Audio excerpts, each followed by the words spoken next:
Chapter 398. Atrocious. What's with that tone of hers? She's so reluctant to call me a friend. Little did she know that Xianxia felt that the person who had occupied her body had made new friends and neglected Jiang Jiujiu in the past year. Perhaps, Jiang Jiujiu no longer treated her as a friend. Jiang Jiujiu gritted her teeth and walked even faster. The comments about Jiang Jiujiu in the live stream weren't very friendly. This girl is too arrogant. Xianxia briefly introduced Jiang Jiujiu on the spot. She's an excellent violinist and the chief of the Orpheus Orchestra. We've known each other since kindergarten. Li Jinyu gasped and asked, Is it the Orpheus Orchestra that I know? In the live stream, Orpheus Orchestra? What the hell? I'm speechless. It's one of the top orchestras abroad and they have to be under 30 years old. I'm a music major just passing by. This girl is super impressive. She's a musical genius. She has an absolute sense of music. All of a sudden, the comments section was filled with discussions about Jiang Jiujiu. Fu Jian helped Jiang Jiujiu park the car bitterly, but he was immediately tricked by the production team. Li Jinyu smiled and handed him a few mission cards. Jian, draw one. Fu Jian casually drew a card and opened it, only to be dumbfounded. Bathe the little black pig?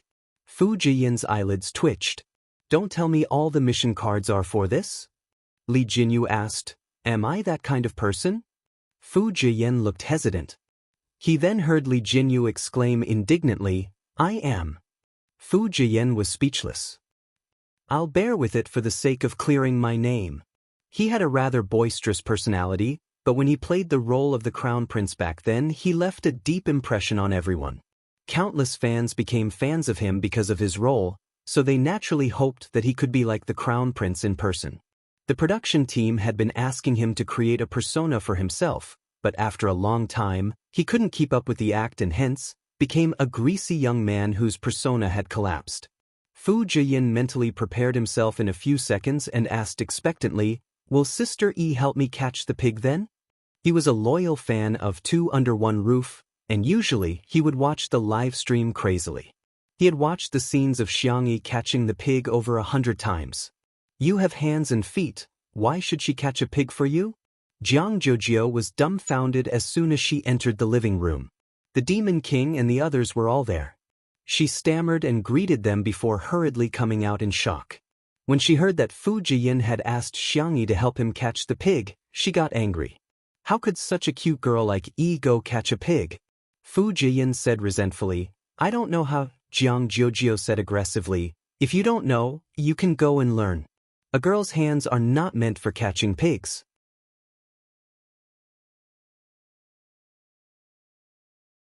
Chapter 399. Fu Jian was speechless. Am I being despised? His deflated expression was so funny that everyone in the comments section of the live stream burst into laughter. Trying to reason with a girl? Brother, aren't you courting death? Does Two Under One Roof have some kind of anti-filth function? Even Fu Jin finds it pleasing to the eye. Shocking. A popular male celebrity is doing such a thing in broad daylight with two girls. Amidst the commotion of the audience, Xianxia and the other two arrived at the farm. The little black pigs were being reared on the hillside. Fu Jian asked curiously, Sister E, how many pigs do you have in total? Xianxia said, Not many, just dozens. Fu Jian was shocked and he looked like a walking emoji. Let me do the math. According to 40 yuan per catty of pork and 50 kilograms per pig, each pig is worth 4,000 yuan. There are so many of them on the mountain. They're not pigs, they're money. Jiang Jiujiu said in disdain, Look at how ignorant you are. Fu Jian scratched his head, feeling a little embarrassed. I'll go catch one first and see if I can catch one. It's cooler here under the shade, you two wait for me here. Xianxia said, Actually, you don't have to catch one. Jiang Jiujiu interjected, Who are you looking down on? I'm not a good-for-nothing. I want to go too. Fu Jian said, Let's see who catches it first then. Xianxia said, You really don't have to. The two of them didn't listen to her at all. They somehow felt like competing with each other and rushed up the hillside. Xianxia was speechless. Forget it as long as you guys are happy. Fu Jian and Jiang Jiujiu had their eyes on the same little black pig. The two of them pounced on it from both sides, only to be defeated. The little black pig scurried away. Fu Jian said regretfully, "What a pity, this pig is quite cute." Jiang Jiujiu licked the corner of her lips and said, "It should be delicious braised pork." Fu Jian was speechless. All of a sudden, a large, sturdy, and powerful black pig appeared in front of them, followed by a little black pig that was whining. Jiang Jiujiu turned pale and exclaimed, "It can actually call Daddy over." Fu Jian pulled a long face. "Is it too late for us to call it Daddy now?" The answer was that it was too late. The big black boar dug into the ground and charged at the two of them aggressively. Ah! As a result, the live stream was filled with the screams of two people being chased by pigs. Pig catching girl, Coco Love, F***CK, what kind of stupid variety show is this? I'm dying of laughter in front of the screen. Fu Jian must be a comedian deep down. It's such a pity that he didn't go into crosstalk. Fu Jian and Jiang Jiujiu fled frantically together with the cameraman. For some reason, they alarmed the black pigs nearby. All of a sudden, the scene was extremely chaotic and there were piglets running wild all over the hillside. Seeing that the situation was becoming more and more dangerous, the audience gradually felt that something was wrong. There won't be an accident, right? Is there something wrong with the production team? Arranging such a dangerous mission, aren't the artists' lives more important? If she falls, there might be a stampede. What if she hurts the girl's hand? She's a violinist. This is really the most confusing act of the year. Can't the vase fairy do it herself? Why did she let the crown prince and the girl take the risk? This is too much. I suspect that she's doing it on purpose. She's jealous of Jiang Jiujiu. She's the chief of Orpheus. It's easy for people to be jealous of their friends. If she goes to Orpheus, do you think anyone will want her? Chapter 400. Some people were purely worried about the safety of the guests, while others were stirring up trouble, wishing they could trample on Xiangyi a few more times. There were only so many decent resources in the entertainment industry, and now that Xiangyi had become famous, she was bound to touch the cake of others. Some people didn't want her to become famous. There were also people guarding against her exploding to the front line. As the situation became more and more dangerous, Li Jianyu also panicked and shouted through the loudspeaker, "Everyone, don't panic. Come to my side first." Before he finished speaking, a little black pig that was passing by bumped into his leg and Li Jianyu fell to the ground. He was speechless. The cameraman, old Zhang, did not forget to give him a close-up. However, no one could laugh now. The urgency of the audience seemed to be overflowing through the screen. "Oh my God, His Highness can't take this hit. Xiangyi, can't you control your pig? I'm speechless.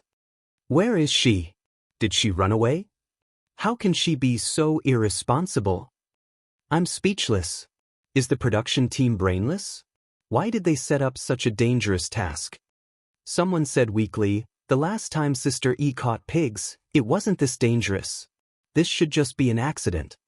This person had just defended Xiangyi, but he was criticized so badly that he began to doubt his life and shut himself up on the spot. Seeing that the chaotic situation couldn't be resolved, a clear whistle sounded. All of a sudden, the restless little black pigs quietened down. The whistle was melodious, and immediately afterwards, the little black pigs all headed in one direction. Everyone at the scene was speechless. The netizens were speechless. "Oh wow, is this a miracle?" Everyone looked at the source of the whistle in unison, only to see a slender girl carrying a bag of corn and a bag of vegetables, standing by a small pond not far away and whistling. She scattered the corn and vegetables on the ground, and the little black pigs obediently ate. After they were full, some jumped into the shallow water by the small pond and snorted. The scene changed from a violent and dangerous pig chase to a warm and harmonious rural life. The netizens were speechless. Didn't she just say that she didn't have to catch the pigs? Damn, Sister E was really strong. Carrying 2 such big sacks in one go? Anyway, I can't carry it. Those who scolded and ran away, come out and get beaten up. Xiangyi went to get some food. Who knew that they would be chased by pigs? Instantly, the group of people who had scolded the most fiercely just now were too embarrassed to say anything. It turned out that not only did she not abandon them, she even appeared to help them out. Phew. Fu Jian let out a long sigh of relief. Oh my God, I was scared to death. He was drenched in sweat from running and his clothes were stained with grass and mud because he had been protecting Jiang Jiujio just now. Jiang Jiujio, who was at the side, wasn't much better than him. Her meticulously permed hair had already fallen apart and the bow on her head was crooked too. She walked towards Xiangyi fiercely. Fu Jian was shocked. Could it be that this eldest miss was going to settle the score with Sister Yi? He was not the only one. Many people in the live stream had the same thought. Oh, someone is going to be unlucky, serves her right. Who told her not to appear earlier and make Jiang Jiujio so disheveled? Let's fight, let's fight. Let's tear our hair apart. It's finally time for a fight. I'm so excited. However, to everyone's surprise, Jiang Jiujio stood still with her hands on her waist. I want to eat that pig for lunch. Chapter 401. Everyone was speechless. What the hell? Sister, do you still remember that you're a noble and elegant violinist? Xiangyi asked in a gentle voice. Huh? Which one? That one. Jiang Jiujio felt extremely aggrieved. It's rubbing my butt. Humph, I'm going to eat it. Jiang Jiujio was very willful but Xiangyi indulged her. Okay, we'll kill it later then. The netizens were appalled. Little black pig, it can't escape the punishment of fate. Haha, this girl is so cute. Sister E is a woman who says the cruelest things in the most gentle tone. Pigs are so cute, how can one be enough? Why don't you kill 2 more and hold a fan lucky draw? The disheveled Fujian seemed to have had an epiphany as he muttered. So this is the correct way to complete the bathing task. Heaven and man are one. The Tao is natural. People and the environment get along harmoniously. Amitba, little piggy, I wish you a speedy ascension to heaven. No wonder Xiangyi said that there's no need to catch them. It turns out that if I feed the pigs by the small pond, they'll jump in and bathe themselves. The netizens teased. Fujian, Master, I'm enlightened. Is the crown prince trying to expiate souls? Fu Jian is a comedian. Major variety show dads, please look at our brother. This segment was too entertaining. Li Jinyu sighed with emotion. Back then, when Shui asked him to invite Xiangyi, he did so with the intention of getting a buy one get one free deal. But now, it seemed that Xiangyi was the treasure that he had bought, and Shui's father was just a freebie that was placed on sale at the supermarket. He even wanted to tailor a variety show for Sister E. Isn't it nice to be alone and beautiful? When the time comes, the variety show award would be within reach. Hee hee, Ruan Qing's voice pulled Li Jinyu back to reality. How much longer are you planning to sit on the ground? Li Jinyu snapped back to his senses and finally realized that he was still sitting on the ground. Ruan Qing reached her hand out to him in amusement. Li Jinyu was stunned and said weakly, Sister Ruan, can you not hit my face? I didn't know that this mission would have such a dangerous possibility. Previously, when Sister E was catching pigs, it was all very peaceful.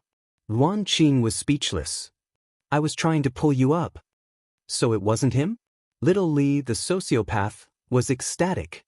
After the little piglets finished bathing, Xiangyi skillfully caught them and prepared to bring them to be processed. She then arranged for Fu Jian to pick some ingredients. Pick some red and green chilies, 2 green onions, and 2 heads of garlic. Thank you. Fu Jian was elated. Great. Sister E, you're the best. You gave me such a light job. Jiang Jiujio asked, what about me? Xiangyi pointed at the glass greenhouse and said, why don't you take a rest inside and I'll make you a pot of flower tea? Fu Jian? Isn't this a double standard? Wasn't this double standard? The young girl washed her hands and made tea for Jiang Jiujio in a fluid manner. Before she left, she even helped Jiang Jiujio redo the bow hairpin. Jiang Jiujio was secretly delighted, but she still had to pretend to be indifferent. Okay, by the way, I want to eat braised pork trotters. Xiangyi said, okay.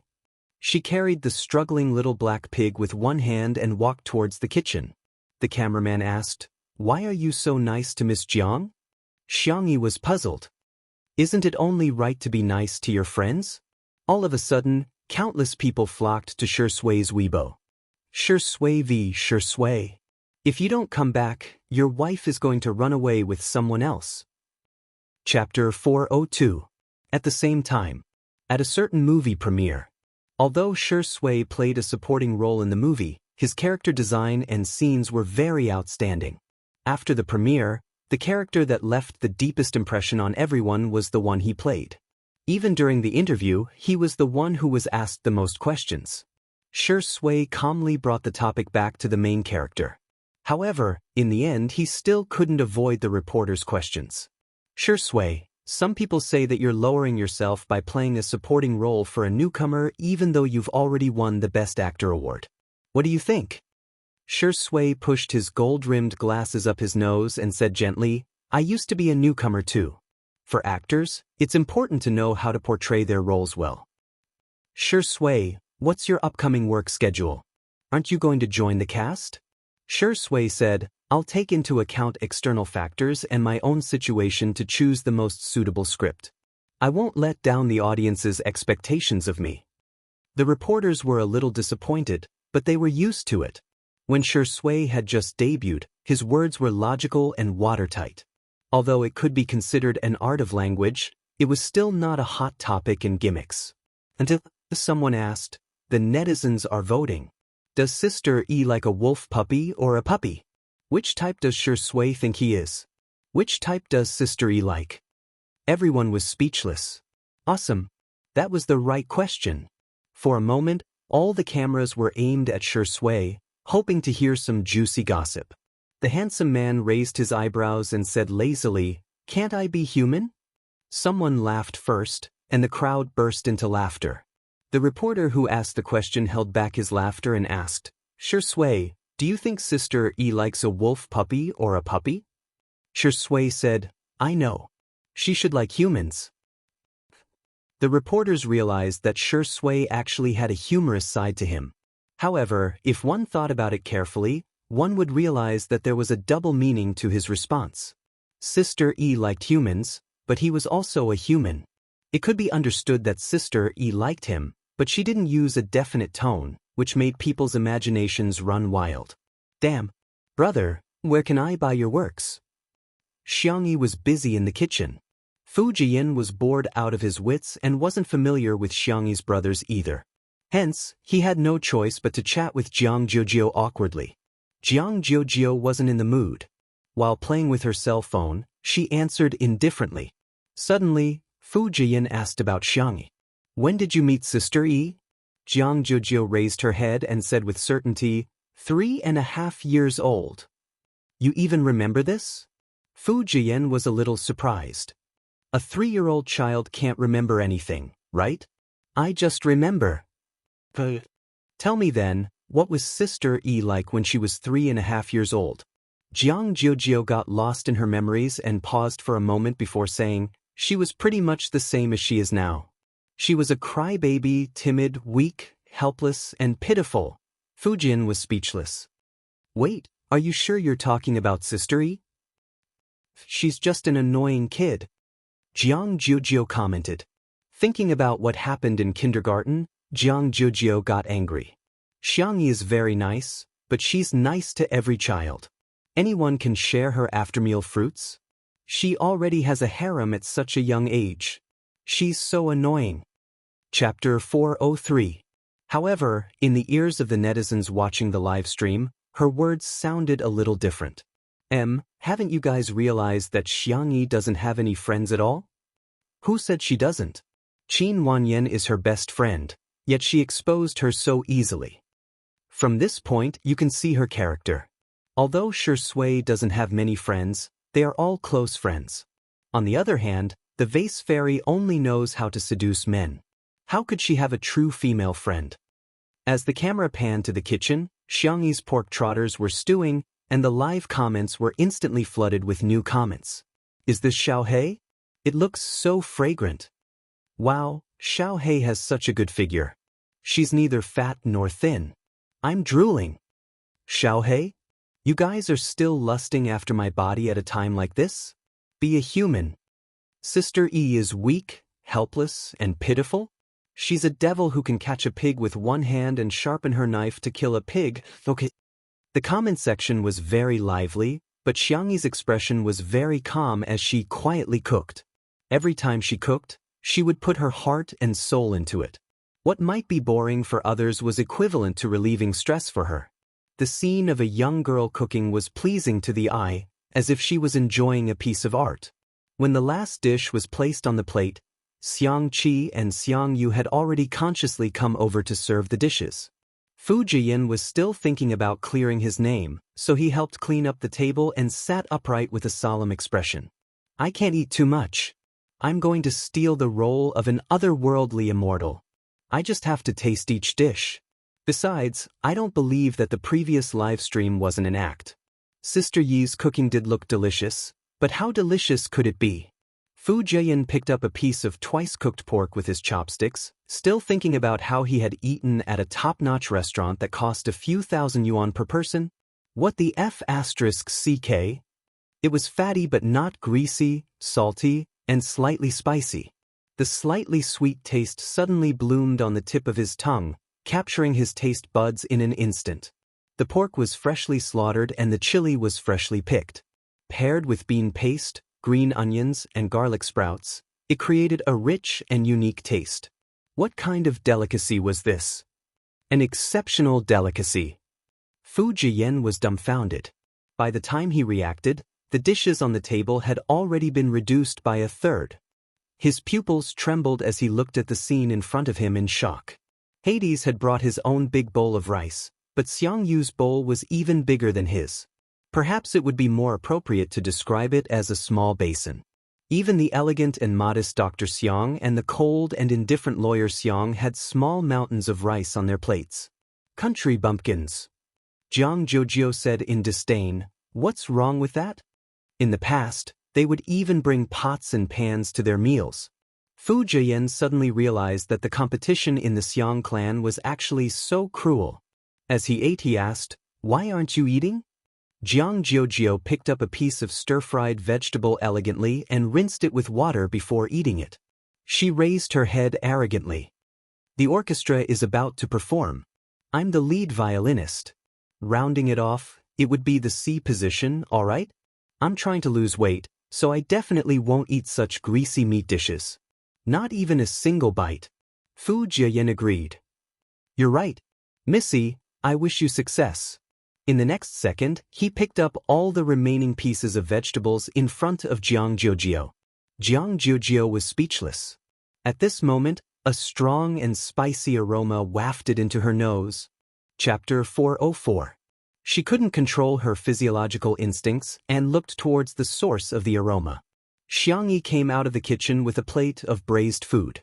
At the top was a soft and tender pork trotter, surrounded by a circle of duck wings and chicken feet, as well as a few pieces of dried tofu and shiitake mushrooms. The food was all soaked in the beautiful reddish-brown gravy and sprinkled with some white sesame seeds. The aroma of the food wafted in all directions, causing the cravings in the depths of one's heart to come out. Fu Jian, Jiang Jiujiu.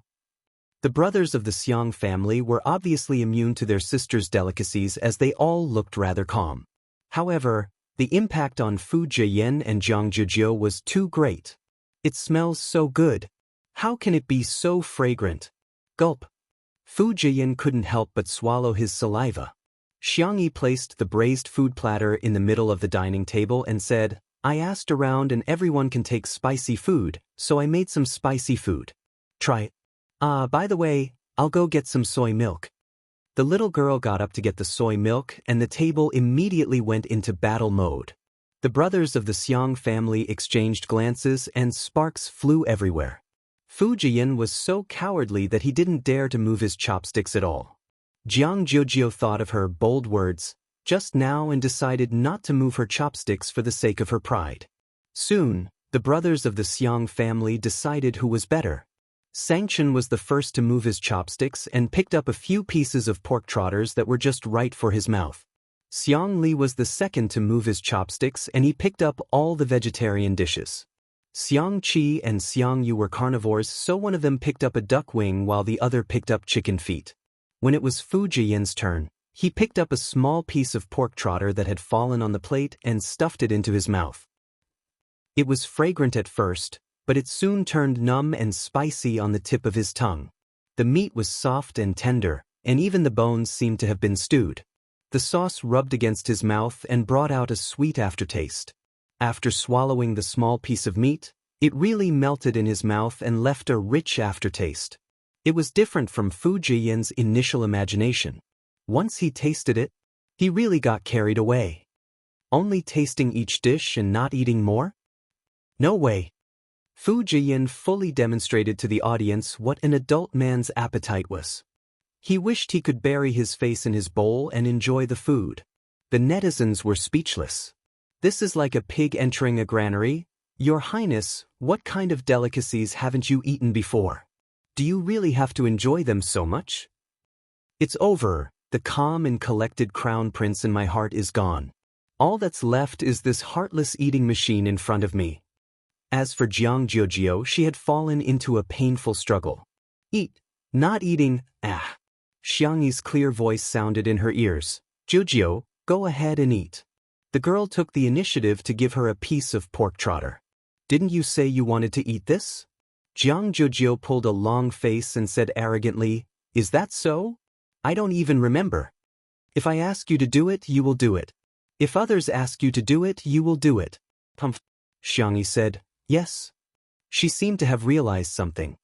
Sorry, I'll change my chopsticks. She didn't notice that she was using her own chopsticks. Although she hadn't started eating yet, Jiang Jiujiu might have minded it, so she didn't eat. She brought a clean plate for Jiang Jiujiu and used the serving chopsticks to pick up some pork trotters, duck wings, mushrooms, and so on. She had gathered all the dishes on the platter. Seeing how careful Xiangyi was and how she treated her like a stranger, Jiang Jiujiu was furious. Do I have to eat just because you asked me to?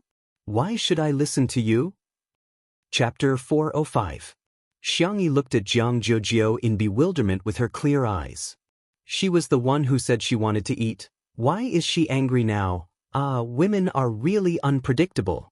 In the live stream, there were inevitably some haters who came out to criticize Jiang Jiujiu because of her attitude. Welcome, Chief Jiang is slapping the vase fairy in the face online.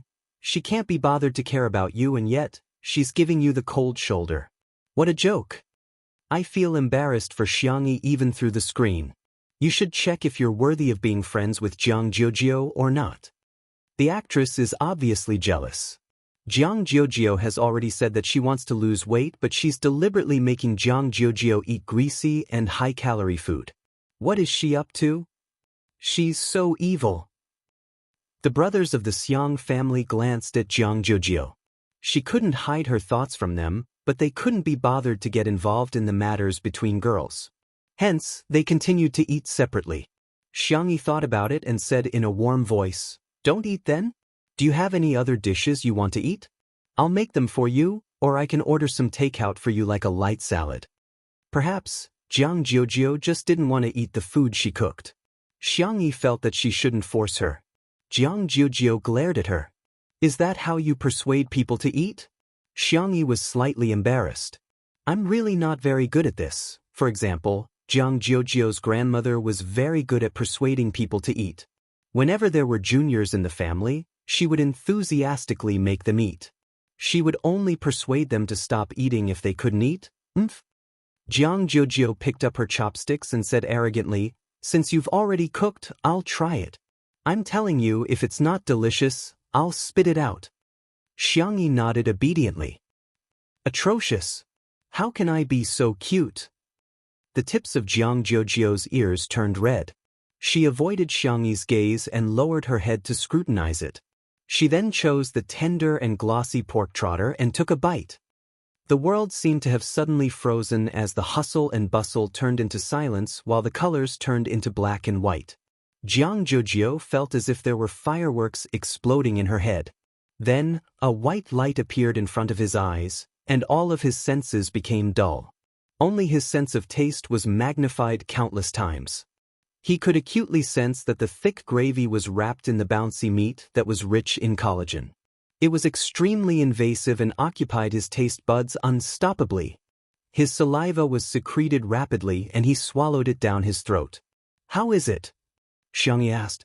Jiang Jiujiu didn't answer, or rather, she answered with her actions. The little girl moved her chopsticks as if they were flying, crazily stuffing food into her mouth. The bones of the chicken feet came off with a light suck, and the meat of the duck wings came off in a few bites. The vegetables were even more so. One mouthful after another, she couldn't stop at all. Phew. Her lips were red from the spiciness, and there was a tingling and burning sensation spreading. However, the pain only intensified the stimulation, just like when one ate a spicy stick, the spiciness made one's brain buzz, but thousands of words could be condensed into one word: awesome. Xiangxia handed her a bottle of soy milk at the right time. Jiang Jiujiu sucked 2 mouthfuls with a straw and found that it wasn't enough.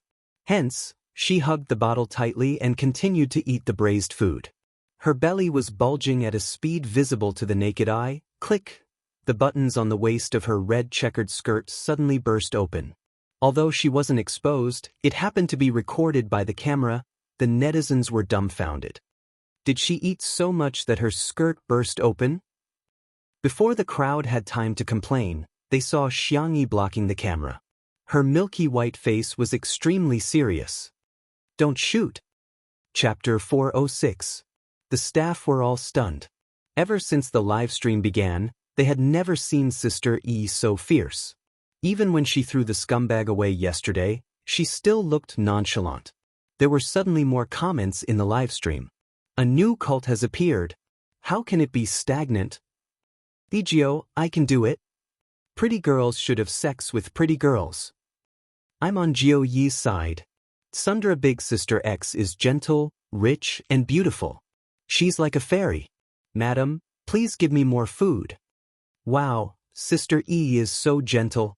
Actually, Jiang Jiujiu didn't expose herself. She even covered it immediately. At the dining table, Jiang Jiujiu's face was flushed red and she was so ashamed that she wished she could dig a hole and bury herself in it. She hurriedly sucked in her stomach and tried to pretend that nothing had happened. However, she had eaten too much and even drank 2 bottles of soy milk. Her stomach was so round that she couldn't suck it in at all. The men present were all very gentlemanly and didn't make fun of her. Xiangqi even took the initiative to ask, "Do you want me to stitch it up for you?" For the sake of making friends with Xiangxia, her brothers had always been worried sick. That was the difference between men and women. After all, there was a limit to how much care they could give Xiangxia. Some subtle warmth was energy that could only be transmitted between girls. No. Jiang Jiujiu refused without even thinking about it. "It's too embarrassing." All of a sudden, Xiangxia grabbed her wrist. Jiang Jiujiu looked up and met the girl's clear eyes, which seemed to be filled with moonlight and were incredibly gentle. "I'll take you to my room." Jiang Jiujiu looked away awkwardly and didn't say anything. In the bedroom, Jiang Jiujiu changed into a loose cotton linen dress and quietly poked her head out of the cloakroom. The first thing she saw was Xiangxia, who was helping her sew the buttons. The young girl skillfully threaded the needle and sewed the button. Her white wrist lightly circled it twice and successfully tied the knot. She used her teeth to break the knot and then carefully used the ironing machine to iron the skirt. Jiang Jiujiu was speechless. It was a wonderful feeling. They hadn't contacted each other for a long time, but they didn't become distant. But, thinking of what Qin Wanyan said, Jiang Jiujiu felt a little awkward. Xiangxia noticed her. "Do you want to switch back? Or are you going to wear mine first?" Jiang Jiujiu deliberately said fiercely, "Does your heart ache to wear your clothes?" "That's not what I meant. No, no." Jiang Jiujiu covered her ears and said, "I'm going out to eat." She went to the living room and sat down at the dining table. She hugged the pig trotter and began to gnaw on it. The Xiang brothers and Fujian had already moved to the sofa lounge. Fujian was perplexed when he saw this scene. "Isn't she on a diet? Why are you still eating so much?" Xiang Li sipped his tea and said, "Mr. Fu, you must be single." Fujian was shocked. "Huh, Dr. Xiang, How could you tell? You guys are too good at scientific research. Xiang Li smiled but said nothing. Li Jianyu interacted with Jiang Zhujiu. Sis, what do you think of Sister Yi's culinary skills? Not very good, she said in a peeved tone. But you're enjoying your food. Even your dress has been ripped apart.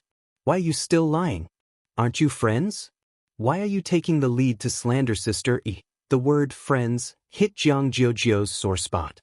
She turned her head and said fiercely, I'm not friends with her. I unilaterally declare that she and I are biological sisters of different parents. There was an uproar in the live stream. Chapter 407. Does this mean that Sister E is her best friend? Bullshit, she clearly treats Sister E as her best friend. The haters stared at their keyboards in bewilderment. Someone like the Vase Fairy actually had a friend, and a close friend at that. Are we not fast enough to type? Before they could even argue, they got slapped in the face. In the production team of Eating Well for all 3 meals, the director had arranged for someone to keep an eye on the movements of 2 under 1 roof. After hearing about this matter, everyone was even more convinced that there was definitely a script. Poach her. Poach her immediately. Poach her with an annual salary of 1,000,000 yuan. In the living room of the manor, Xiangyi stared at Jiang Zhujiu in shock, unable to believe the scene in front of her. She subconsciously pinched her palm. The pain came clearly, confirming that everything at this moment was real. After Jiang Zhujiu said those words angrily, her face, ears, and neck were all flushed and her shoulders trembled slightly. She was extremely ashamed, but she still pretended to be arrogant. Of course, I don't care what she thinks. Even if she doesn't treat me as a friend, I won't take it to heart. Everyone was speechless. Miss, do you know that you're a tsundere? You may say that you don't care, but anyone who isn't blind can tell that you care a lot about it. Zhujiu, Xiangyi murmured. Jiang Zhujiu asked in displeasure, what? Xiangyi wanted to say something, but when she was about to say it, she habitually asked, do you want to eat dessert? Jiang Zhujiu was even angrier. Is it that difficult to say that I treat you as a friend too? Is it that difficult? Xiangyi was actually a little embarrassed. Besides, she didn't have any close friends and didn't know how to get along with Jiang Zhujiu at all. Hence, she could only treat Jiang Zhujiu like how she had successfully wooed her brothers. What do you want to eat? I'll make it for you, Jiang Zhujiu said seriously. When her brothers heard this, their expressions were different, but they all felt the same. They were a little jealous. Xiangyi's words were like a password to Jiang Zhujiu, but they could easily decipher it. When his younger sister said, I'll cook for you, there was basically no emotional meaning behind it. She simply liked to cook. When his younger sister said, I'll cook for you, it meant that she had a good impression of this person and was close to him. When his younger sister said, what do you want to eat? I'll make it for you. This meant that she had a strong impression of him. If it were a man, they would have suspected that Xiangyi was confessing. Jiang Zhujiu pouted and said, I'm going to take an afternoon nap later, and then have afternoon tea. All right. I still want to go to the glass greenhouse to take pictures. Help me shoot. All right. I want to sleep with you tonight. Jiang Zhujiu clenched her fists and said with a flushed face, you have to wear our sister's pajamas with me. Sure. Jiang Zhujiu's eyes were glistening and she seemed to be trying to hide the joy in her heart. She lowered her head and took a few more bites of food, but the corners of her mouth were raised high. Her brothers. Was this the friendship between girls? In the live stream, the fans of the Ijo couple were celebrating. Shui, am I not worthy? Zhujiu, yes. Medic. Give me an injection of insulin. Wu, sleep together. Our Zhujiu is the rightful wife. No one dares to refute, right? Sister E is so good at doting on others. Sob sob sob. Is this what sisterhood is like? Chapter 408. The netizens in the live stream chatted excitedly about the couple, and someone took screenshots of it and submitted them to a famous verified account. All of a sudden, they were all laughing and mocking Shui. After Shui attended the premiere and the celebratory banquet, Si Chuanbai showed her the trending searches. The man who had always been strict and meticulous was obviously trying to hold back his laughter at this moment. You've been despised by the netizens again.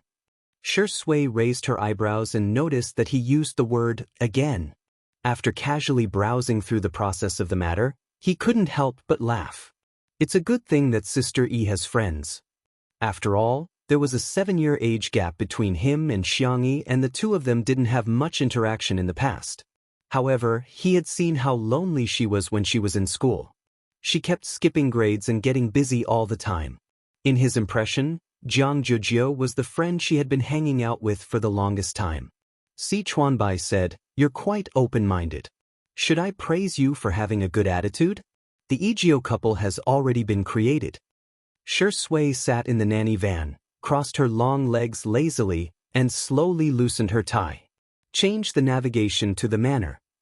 Outside the window, light and shadows flashed and the scenery changed. The man said calmly, "Go back and teach the little girl what it means to be the main wife." Si Chuanbai was speechless. Indeed, he and the netizens were overthinking. So what if she's at Sundra? Xianxia has never lost. While Jiang Zhuzhou went to take a nap, the live stream was paused and Li Jianyu announced for everyone to take a 2-hour break. Xianxia was in a state of excitement and couldn't fall asleep at all. She ran to the kitchen, picked up a taro, peeled it, and got ready to steam it to make mashed taro. She remembered that Jiang Zhuzhou liked it. Suddenly, a few tall figures walked in from the kitchen. Xiang Li came over and took the initiative to peel the taro for Xianxia. After the acupuncture, his hand had improved a lot. Xiang Yu was sitting on a small stool and playing with a game console. His hand speed was astonishingly fast. Xiang Qi leaned against the wall lazily and yawned, wondering why Xiang Yu had gathered everyone. Xianxia stood tall and slender. Even though he was dressed in casual clothes, it was difficult to hide his oppressive aura. He said indifferently, "Let the family meeting begin." Xianxia was slightly startled. She was hesitating whether she should put down the taro, but then she heard Xiang Li say, "Relax.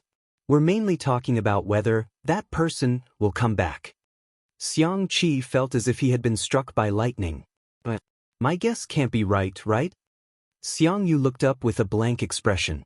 Xianxia glanced at Lao San and Lao Si, who were asking for a beating. He forced himself to be patient and explained to them how Xiangyi's body had been possessed for the past year. Although Xiang Qi was surprised, he accepted it very well. Xiang Yu was a little confused. Xiangyi steamed the clean taro and the purple potatoes that were used for coloring. Her tone was somewhat helpless as she said, "I asked Xiao Naofu, but it has no way of contacting the main system, so I'm not sure." Xiang Yu? Wasn't Xiao Naofu just an ordinary kitten? Probably because his expression was too shocked, Xiang Qi patted him on the shoulder. "Hey, it's okay. Little uncle must be stupider than you. He would never guess that in the past year, little sister wasn't little sister." Xiang Yu? Comparing him to little uncle?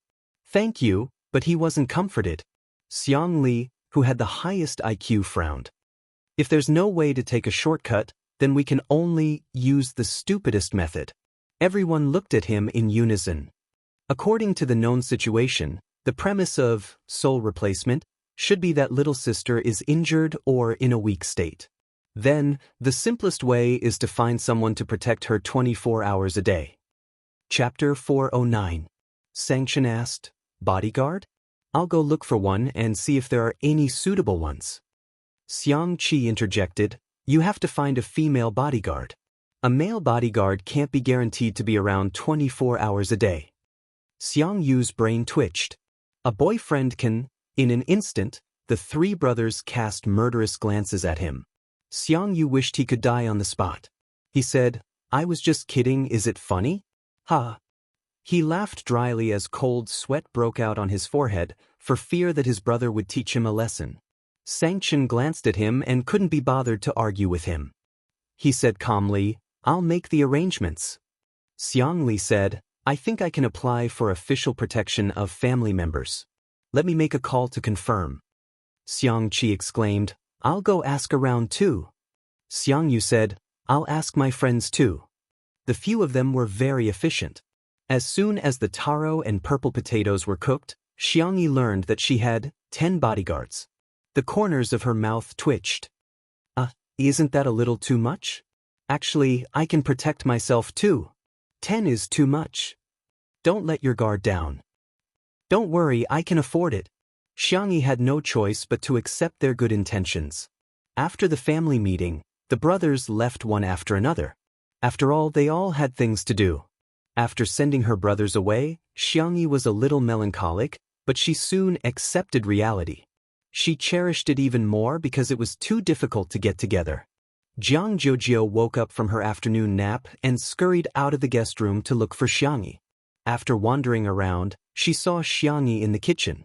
The young girl was quietly preparing the ingredients for milk tea, which were her favorites, such as mashed taro and taro balls. The light in the oven was on and the aroma of cookies wafted out. It was a warm and quiet scene. Ding! It was time for the oven to open. Xiangyi took out the cookies and tasted them.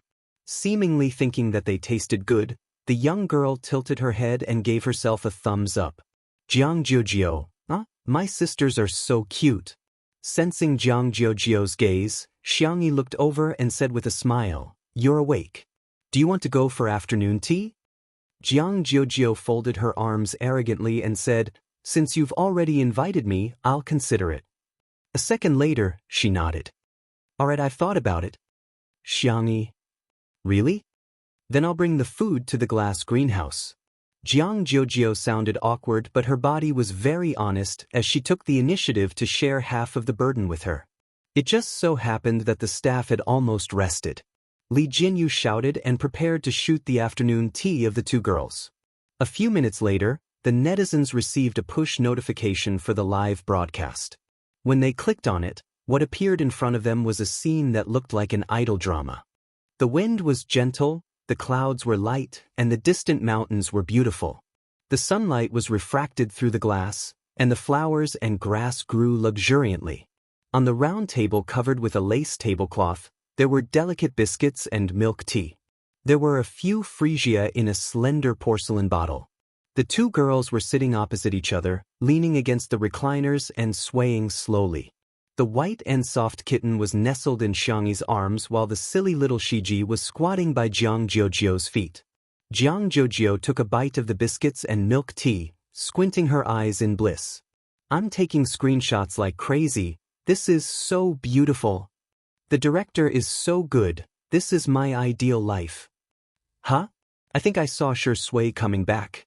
He's at the entrance at the bottom left corner of the screen. Let him go. Let him run away from home." Chapter 410. Haha, are you serious about telling Shi Ingdi to run away from home? My mom is asking me why I'm laughing like a pig.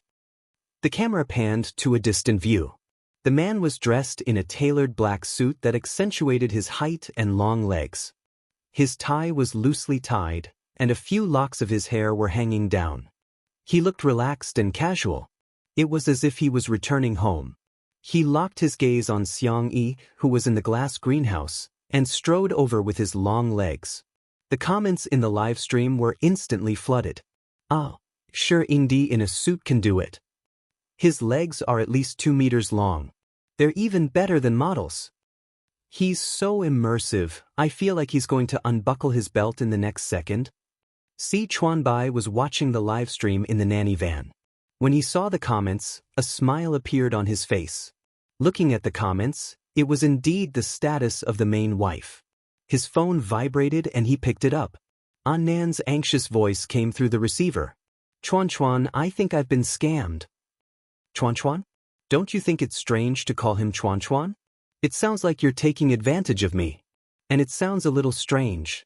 Si Chuanbai interrupted his nonsense. This little colorful guy always said shocking things. He pressed his eyebrows. "Get to the point." Someone claimed to be the director of the variety show National Mass Workout and said that he wants Sister E to be a flying guest for the next episode. "I don't think it's real, but I'm afraid it's true." Si Chuanbai raised his eyebrows. Even he was a little stunned. National Mass Workout was a national variety show that could be said to be the most popular variety show at the moment. It had recorded a total of 2 seasons, and the 3rd season was in preparation. Every season, The guests invited could be said to be the top or A-listers, or they were the senior big shots with a high status. Si Chuanbai took a deep breath and said, "Send me the contact information." 2 minutes later, Si Chuanbai confirmed that it was really the director of National Mass Workout. Anan was extremely excited on the other end of the phone. "Ah, our girl is so capable." Si Chuanbai smiled and said, "She's quite capable." In a sense, Xiangyi's popularity could be said to have risen from C-list to A-list. However, the industry wouldn't recognize her status if she didn't have any film or television projects. But if the resources could keep up, if he became part of Miss Xiangyi's family, he would be able to become an S-lister for free. A glass greenhouse. Shi Sui greeted Jiang Jiujio politely. As soon as the suave, gentle, and handsome man appeared, Jiang Jiujio felt that her friend had changed. For example, her tone was inexplicably soft. "You're back. Have a seat." For example, his attitude was inexplicably warm. "Here, biscuits, cakes, and fruits." Another example was his gaze, which was inexplicably fixed. "You look good in this." Shi Sui had intended to go back and change her clothes after greeting him, but at this moment, she blinked and threw the thought of changing to the back of her mind. She sat down steadily and said, "Thank you. You're also very beautiful." Jiang Jiujio gritted her teeth and thought, "Why does it feel like an old married couple?" Cough, cough. Jiang Jiujio coughed hard a few times to get Xiangyi's attention. "You said you wanted to take a photo. Help me." "Sure." The two girls met and began to study which software and filter were better. A certain best actor quietly raised his hand and unbuttoned the top 2 buttons of his shirt. Whoosh, Xiangyi subconsciously looked over, just like the attraction of the sun to sunflowers. Chapter 411. His black tie was loose and the top of his snow-white shirt was slightly open, revealing his clean and clear collarbone. His skin seemed to be a mixture of moonlight and snow, fair and delicate. Xiangyi seemed to have been bewitched as she couldn't look away for a while. "I think this retro filter is quite nice. It gives off the feeling of a Renaissance oil painting." Jiang Jiujio murmured, only to realize that Xiangyi was distracted. She looked in the direction of her gaze. "Damn. How can my sister be bewitched by a man?" Jiang Jiujio was puzzled. She was extremely frustrated and poked Xiangyi's arm with her finger. "We agreed that you would take photos of me." Xiangyi seemed to have woken up from a dream. "Ahem, I'll take photos for you then. Stand over there, the light is better." Jiang Jiujio happily went to take photos and even raised her eyebrows at Shi Sui provocatively. "Men are bullshit. Sisters are treasures." In the live stream, the netizens were delighted to see this scene. "Jealous Sui Sui, disdainful Jiujio. Shi Sui is a man but his collarbone is even more pronounced than mine. Oh my god, I love men who are relaxed, lazy, and abstinent. Shi Sui, undo a few more buttons. I don't lack this bit of traffic." Xiangyi patiently took photos of Jiang Jiujio. After taking dozens of photos, the two of them huddled together to discuss which one looked better. Thanks to her narcissistic third brother, Xiangyi's photography skills and aesthetic sense were both on point. Jiang Jiujio looked like a noble girl from the Middle Ages. A professional photographer had once taken photos of Jiang Jiujio and the composition and angle of the photos were impeccable. However, Jiang Jiujio felt that Xiangyi's photos were thousands of times better than those taken by a professional photographer. However, her tone was still arrogant. "You're just SOS. You haven't improved at all after so many years." Her body, however, was very honest. She held Xiangyi's arm with her hand, which was a gesture of intimacy between sisters. Shi Sui saw this scene. He calmly picked up the glass of water and sipped slowly. Swoosh! Xiangyi looked over again like a good-for-nothing. Under the warm light, every part of the man's face was perfect. He raised his snow-white neck, his Adam's apple moving up and down as he swallowed. His pale, thin lips were wet with water. He frowned and licked the corner of his lips, seeming to be intentional or unintentional. As if sensing Xiangyi's gaze, he looked up and his thin lips parted into a thin but seductive smile. Jiang Jiujio thought, "Damn you, dog of a man." Half of the netizens in the livestream were screaming and the other half were quacking. Covering my mouth can't stop me from screaming like a groundhog. Brother, I can do this. I really can. Goose goose goose goose goose. Jiang Jiujio's expression is hilarious. You didn't expect this, did you? The person in front of you is a Grand Slam best actor. Seriously, Shui is fighting for attention, right? Wasn't it? Sure enough, he was a man with a mental age of 10. I laughed so hard that my neighbors within a 10-mile radius would have to rely on hearing aids for the rest of their lives. Jiang Jiujio gritted her teeth and thought to herself, my good sister will never fall for such a dog of a man. In the next second, she heard Xianxia ask gently, do you want to take a photo? Shui blinked and said with an innocent expression, but I'm not wearing any makeup. Will I look ugly in the photos? I'm so envious of Sister E for making you look so good in the photos. Jiang Jiujio was speechless.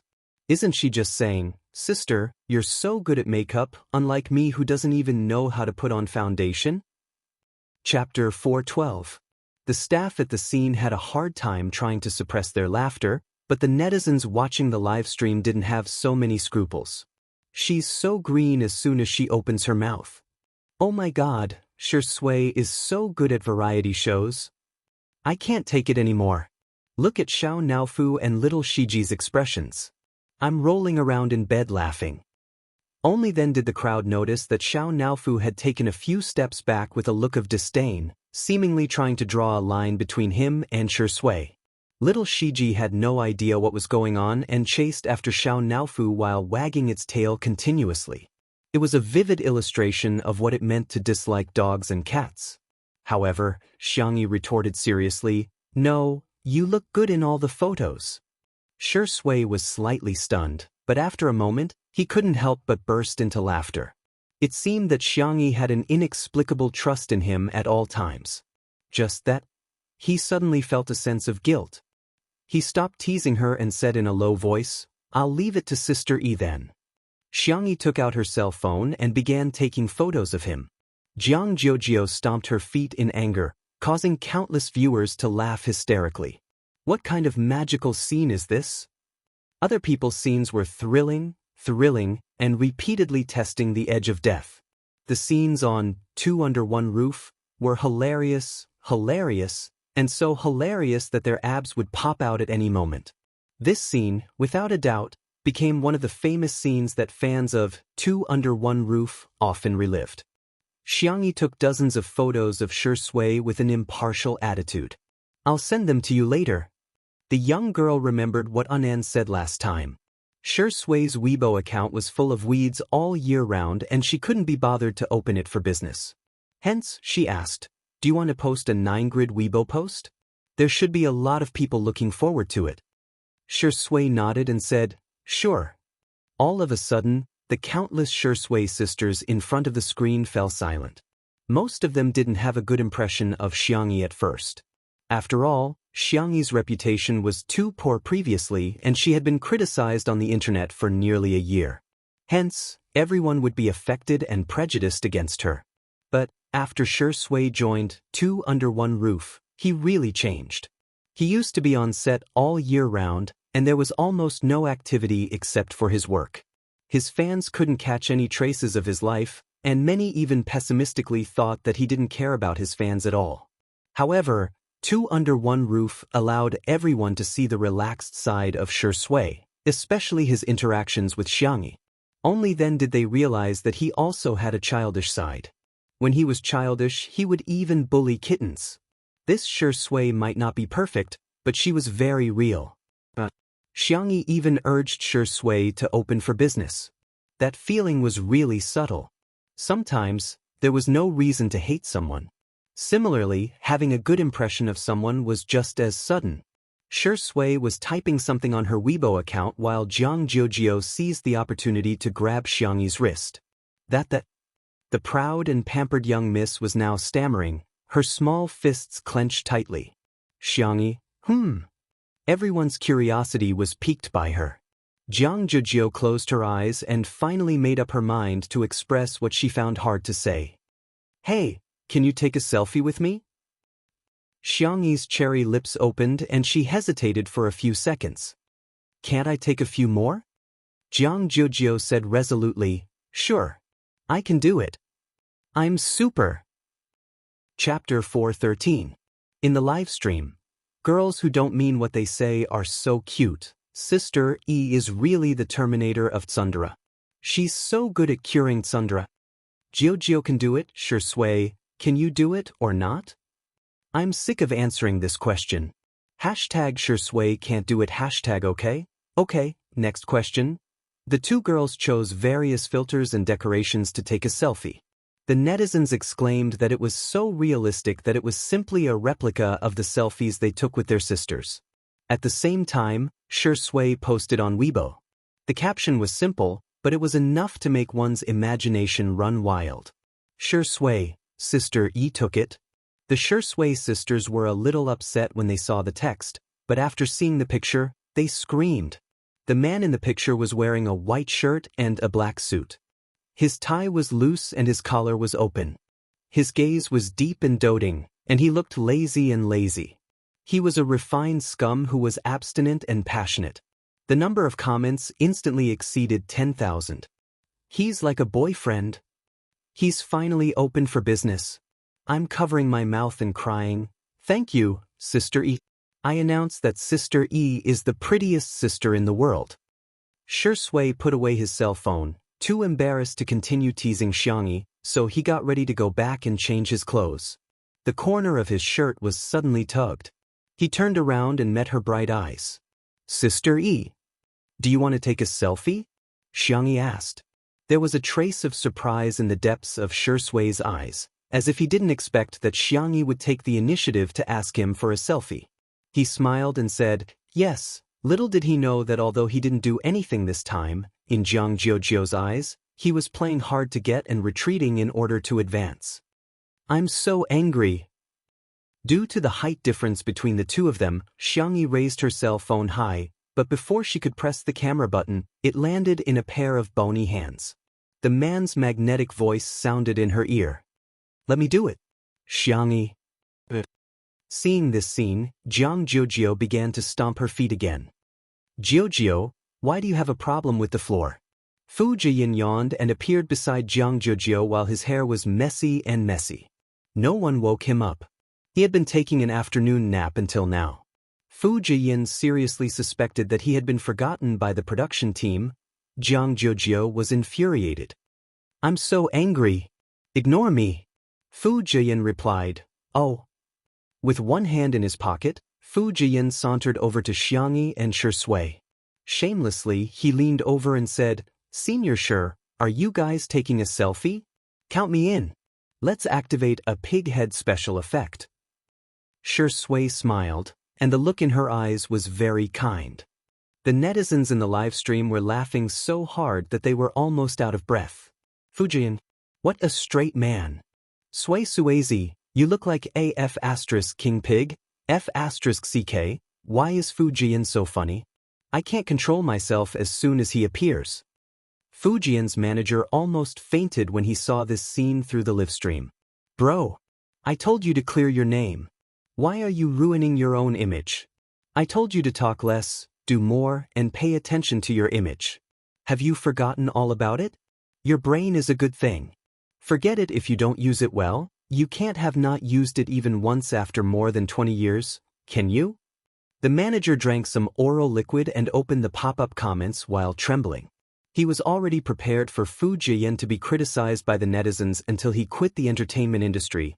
Whoosh, the screen was filled with haha comments that were so dazzling that it hurt the manager's eyes. The manager was speechless. Chapter 414. 1 minute, 2 minutes. The expected flood of negative comments didn't appear. On the contrary, the netizens' comments were all positive. Haha, why can you send a voice message? Fu Jiyan is quite suitable to be a comedian. Actually, he's funny. His Highness turns out to be a silly boy in real life. I'm done. To be honest, Fu Jin has been enjoying the benefits of being a crown prince for the past 2 years, and I've long been tired of him. He really made the right choice to take on 2 under 1 roof. His agent was too far-sighted. Getting rid of the shackles of being a crown prince is the way to long-term development. Seeing this, the manager's eyes were in a trance. Great foresight? What does that have to do with me? The reason why he gave Fu Jian this job was really just to clear his name. Is this a blind cat that chanced upon a dead mouse? It's so dark that it's naturally clear? Next, Fu Jian followed Xianxia to Little Rabbit Farm. He completely let himself go and revealed his talkative personality. He could even talk to cows for a long time while milking cows. When he was done, he suddenly realized, wait a minute, aren't I here to clear my name? He recalled his manager's earnest instructions and all sorts of knowledge about setting up a character. It's over, why can't this knowledge enter my mind? Jiang Jiujio was still sulking and kicking pebbles nonchalantly. Seeing his expression, she said in disdain, Hey, are you retarded? Fu Jian said with a sullen expression, My fans are definitely going to stop following me. Jiang Jiujio expressed her doubts. You actually have fans? Am I living in an illusory world and everything is fake? Actually, I don't have a single fan. Seeing that he was about to break down, Jiang Jiujio said awkwardly, Okay, you're actually not too bad looking. It should be normal for you to have a few fans. After all, an ordinary person like me has hundreds of thousands of fans on foreign social media platforms. The netizens were speechless. Fu Jian, ordinary Jiang Jiujio?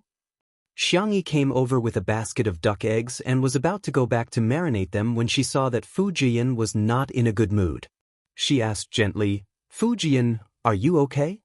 Jiang Jiujio secretly pointed at Fu Jian and then at her head, hinting to her that there was something wrong with his head. Xianxia, Fu Jian sat down on the ground and hugged his knees. He exuded a dejected aura. You don't understand. They all like me because of a character. If they find out that I'm not that character, no one will like me anymore. Jiang Jiujio said, What nonsense are you spouting? So you're an actress? I thought you were a crosstalk artist. Fu Jian. His heart felt as if it had been stabbed by a knife. Jiang Jiujio said, Since they like you because of one role, wouldn't they like you 10 times more if you played 10 roles? Don't tell me you don't have a script to act in? Fu Jian. One stab after another. While the netizens were laughing, Fu Jian's fans felt sorry for him. They wanted to comfort him but they didn't know where to start. As Fu Jian said, they did like him because of the crown prince. At this moment, Xiangyi's calm and indifferent voice sounded. You're the one who gives life to the characters. The characters are liked because of you. Fu Jian, why do you have to act? You. Chapter 415. Bang bang. Every word she said was like a drum that struck Fu Jian's heart hard. The girl's eyes were clear and her tone was firm. Every word she said gave him a strong conviction. You are you, Fu Jian fell into deep thought. In front of the screen, Fu Jian's fans also came back to their senses. The character design of the Crown Prince wasn't very likable. It was Fu Jian's acting that shaped the soul of the Crown Prince. They cried for him, rejoiced for him, got angry for him, and felt aggrieved for him. It has always been the actor who brings the character to life. Xiangxia said seriously, You're the Crown Prince, but you're also the actor Fu Jin. The fans? She's so eloquent. Xiangxia is really a girl with a strong sense of self-awareness. That's rare. Sister E, please come out with a book as soon as possible. If you're so eloquent, say more. The confusion in Fu Jian's eyes slowly dissipated at this moment. All along, the team had been asking him to maintain his persona and maintain his popularity. He was also very anxious and felt that he was limited by the character of the Crown Prince and couldn't get out of it no matter what. In the past 2 years, he had acted in a few dramas, but compared to the other roles, they didn't seem that outstanding. The pressure from the outside world made Fu Jian more and more anxious. Am I not good enough? Am I really at the peak of my career? Am I only able to keep that one classic role for the rest of my life?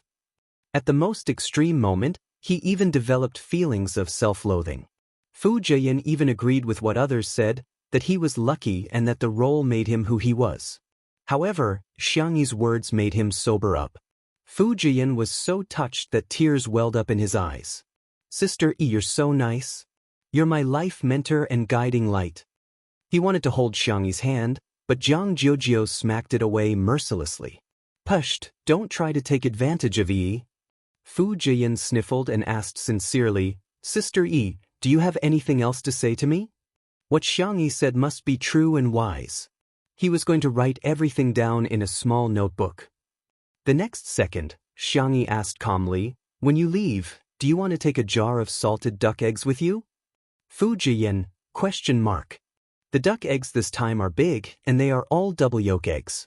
After marinating, the golden yolk will drip with oil when poked. Fu Jian? You don't like it? What about bringing a jar of kimchi? I've made cabbage, radish, and beans. I've also made soy sauce and chili sauce. There are also many kinds of jam. You can take your time to choose. To the production team, Fu Jian and the others were guests. But to Xiangyi, they were all guests. How could she leave empty-handed? After a moment of silence, Fu Jian suddenly sobbed and exclaimed miserably, Xiangyi, Wu, I also want to unilaterally announce that you are my biological sister from a different mother. Jiang Jiujio exclaimed, get lost, you plagiarized my poem. Fu Jian seemed to be on steroids as he cleaned the house, chopped firewood, and fed the chickens.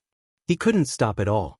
Sitting on the swing, Jiang Jiujio was as angry as a blowfish as she stared at Xiangyi, who was pickling salted duck eggs in the courtyard, as well as Shui, who was assisting her. Why aren't you coaxing me? Atrocious! She bit her lip, jumped off the swing, walked toward Xiangyi, and stood still. I'm angry. I'm super angry. I'll give you a chance to coax me. I won't wait until it's too late. Chapter 416. The duck egg in Xiangyi's hand fell into the mud mixed with salt water and yellow soil, causing a few drops of mud to splatter. Why are you angry? Jiang Jiujio clenched her fists tightly. You idiot. It turns out that in this world, what's more difficult than reading and understanding is a girl's heart. The pop-up comments in the live stream were filled with joy. Sister E, as expected of you. You're a straight woman. Haha, Sister E, you're angry at Jiujio? Ijio is so sweet. I'm going to eat it. All of a sudden, the man's low laughter fell into her ears. He said in a gentle and teasing tone, isn't our Sister E very good at coaxing people? Xiangyi seemed to be in a dilemma. She only knew how to give out candy, but her hands were so dirty. How could she take it? Looking at Shui's clean hands, she suddenly had an idea and nudged Shui with her elbow. Help me get the things in my left pocket. Shui readily took out a candy and handed it to Jiang Jiujio. Here, Miss Jiang, have a candy. Not only was Jiang Jiujio not comforted, she was so infuriated that she wanted to vomit blood. Seeing that Jiang Jiujio was about to fly into a rage, Xiangyi successfully appeased her. I have a gift for you. Jiang Jiujio thought, oh? After marinating the salted duck egg, Xiangyi washed her hands and then took out a small box with a plain packaging. Feeling a little embarrassed, she said, sorry, your birthday has already passed. Can this be a gift to make up for it? Jiang Jiujio raised her chin arrogantly and said, it depends on my mood. She opened the box, and a beautiful necklace came into view. The chain was slender and exquisite, and the red drop-shaped pendant was gorgeous and dazzling. The pop-up comments in the live stream sneered at the necklace. Doesn't the vase fairy claim to be fair, rich, and beautiful? She's giving a crystal as a gift? It's beautiful, but the crystal is too cheap. Everyone knows that crystals are worthless. Jiang Jiujio treats her like a good sister, but what about her? She's fooling her like a fool. As soon as the haters started criticizing, they heard Jiang Jiujio's surprised voice. Pigeon's blood ruby? Did you dig it out from your mine? Xiangyi nodded. Yes, this is the one with the best transparency, color, and cutting quality. In an instant, someone came out in the bullet screen to explain frowny face Pigeon's blood ruby is an extremely pure ruby with a hint of indistinct blue. Its global production isn't high. Every one of them is worth a fortune. There were also people who began to recognize each other from afar. Gem mine? Sister E, I'm your long-lost sister. I'm really rich, I'm kneeling. Mommy, do you think my kneeling posture is standard? The trolls? This F***king shiny thing wasn't a crystal, but a pigeon's blood ruby. Do you like it? Xiangyi asked cautiously. Jiang Jiujiu looked up at the sky with fireworks in her heart. However, she said arrogantly, it's all right, it's passable. After waiting for a few seconds, Jiang Jiujiu saw that Xiangyi was still not moving. She puffed up her cheeks and said, help me put it on. I can't reach it. Xiangyi smiled and helped her put on the necklace. The pendant hung in the middle of her collarbone, making her skin look exceptionally fair. Jiang Jiujiu glanced at Shui smugly, as if to say, I have a gift but you don't. To her surprise, in the next instant, Shui sighed softly. He had a firm grasp of the pitiful, innocent, and pure tone of a white lotus flower. Other children have gifts, when will I get one? Chapter 417. The fragrance of the tea that wafted over made Jiang Jiujiu confused. Does this dog grow green tea at home? Why would Sister E like such a dog? I can't figure it out, I really can't figure it out. Xiangyi blinked and remembered that there was a ruby in the jewelry cabinet. Although it was not as high quality as the one she gave Jiang Jiujiu, it was much better than the one she gave Jiang Jiujiu. It was the size of a baby's fist and it was glowing. I'll give it to him secretly at night, lest others misunderstand and affect Shui's reputation. In the blink of an eye, it was dinner time. There was porridge, side dishes, omelets, and salted duck eggs from Little Rabbit Farm. Fu Jiyan said, that's good, that's good. I'll be able to satisfy my appetite without getting fat. He was a male artist who had to maintain his figure, and the sumptuous lunch he had at noon was too much for him to take. I should be able to bear with it at night, right? Fu Jiyan picked up an omelette and started chewing. The ingredients for the omelette were the eggs laid by Xiangyi's chickens, which Fu Jiyan had collected. He then mixed them with flour and a few vegetables to form a thin omelette. He also added some pepper to make it taste better. The pale yellow omelette was still warm and it was decorated with chopped vegetables. It was so thin that it was almost transparent. The original omelette was rich in aroma and it could also be rolled in chili oil according to one's taste. The fresh and spicy taste would fill one's taste buds. Fu Jiyan's pupils dilated in disbelief. What kind of immortal is Sister E? How can she make an omelette taste so good? Hence, Fu Jiyan, who had been saying that there was no possibility of him gaining weight, ate a biscuit in a few bites. Within a short period of time, he had devoured 8 biscuits like a whirlwind. Xiangyi was dumbfounded. Is a male artist's appetite that big? In comparison, Shui ate too little. Is she deliberately eating less for the sake of being on camera? In Xiangyi's mind, she imagined the pitiful Shui going to work even though she was hungry. The expression on her fair and clean face became more and more solemn. She went into the kitchen and deftly spread out the pancakes. She picked up 2 pancakes for Shui. Shui was puzzled. Xiangyi pulled a long face. More. If you get any thinner, you'll look like a paper person. Her original intention was to remind Shui that being too skinny was actually not good looking, but Shui misunderstood and thought that she was despising her, not in good shape. The man raised his eyebrows and decided to put fitness on the agenda to make his abdominal muscles more obvious. Dinner ended with Fu Jiyan burping. After the meal, Fu Jiyan lamented, I can't go on like this. I'm going to gain 3 pounds every meal. He then changed into his sportswear and went for a run. Jiang Jiujiu wasn't considered a guest, and she didn't care about her image either. Hence, she openly swiped her cell phone in the living room. After returning to China, she found out that Xiangyi actually had a live broadcast variety show, but she didn't have the time to watch it. At this time, she wanted to catch up on the previous broadcast, but she accidentally clicked on today's live broadcast. The live broadcast room was divided into the main one and the personal one. Without any hesitation, Jiang Jiujiu chose Xiangyi's personal live broadcast room. The pop-up comments were automatically turned on and most of them were praising her. Jiang Jiujiu, why are these people so good at bragging? Some viewers discovered that Jiang Jiujiu was watching the live broadcast and the comments were flooding in quickly. Miss, is the violin difficult to learn? Do you know that you're very ill-mannered? So what if you're rich? I'm curious why you're friends with Xianxia. What's so good about her? I don't get it. Chapter 418. Don't you think Xianxia is too pretentious? It must be tiring to get along with such a person. The comments were all over the screen, making her dizzy. Jiang Jiujio skipped over all the comments that were criticizing her and accurately captured the comments that were defaming Xianxia. Are these people full of themselves?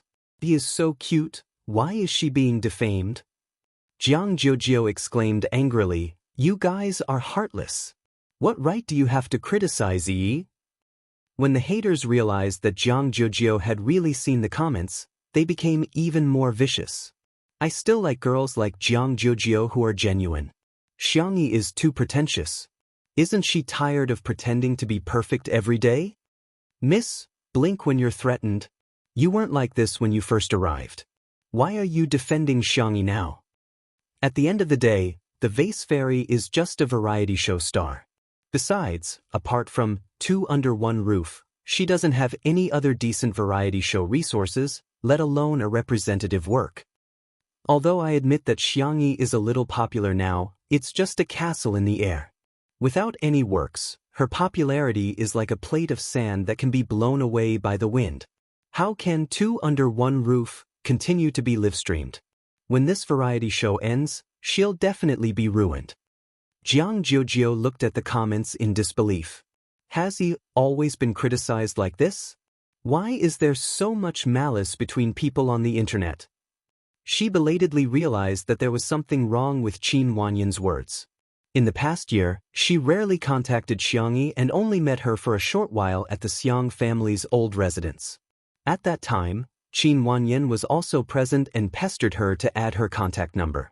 Later on, Qin Wanyan would send her messages from time to time, asking about her well-being and showing her concern.